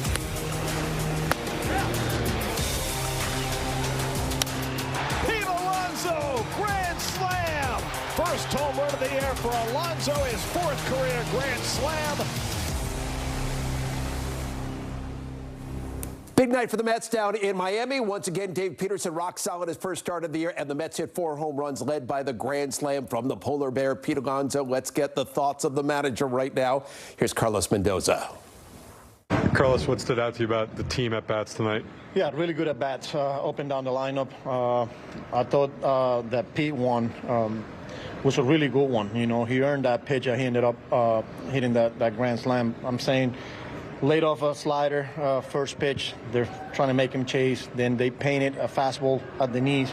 They're trying to get a ground ball there. And then finally got a pitch that he was able to do some damage and got the big one. But felt like up and down, really good at bats, control the strike zone, and did damage when we needed to. Nemo continued to hit the ball hard. Obviously, Louis. Siri on that double, you know, getting the pitch up in the zone. So, yeah, it was good to see today overall. You mentioned that at-bat from Pete earning that pitch. Overall, what have you thought of his at-bats early this season? It's not just the home run today, but he's got 4 walks in the first 4 games. Yeah, I thought in Houston he laid off some tough pitches, and he won some 3-2 counts by walking and, you know, not chasing.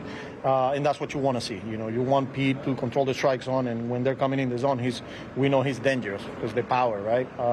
So I thought overall he's giving us a really good at bats.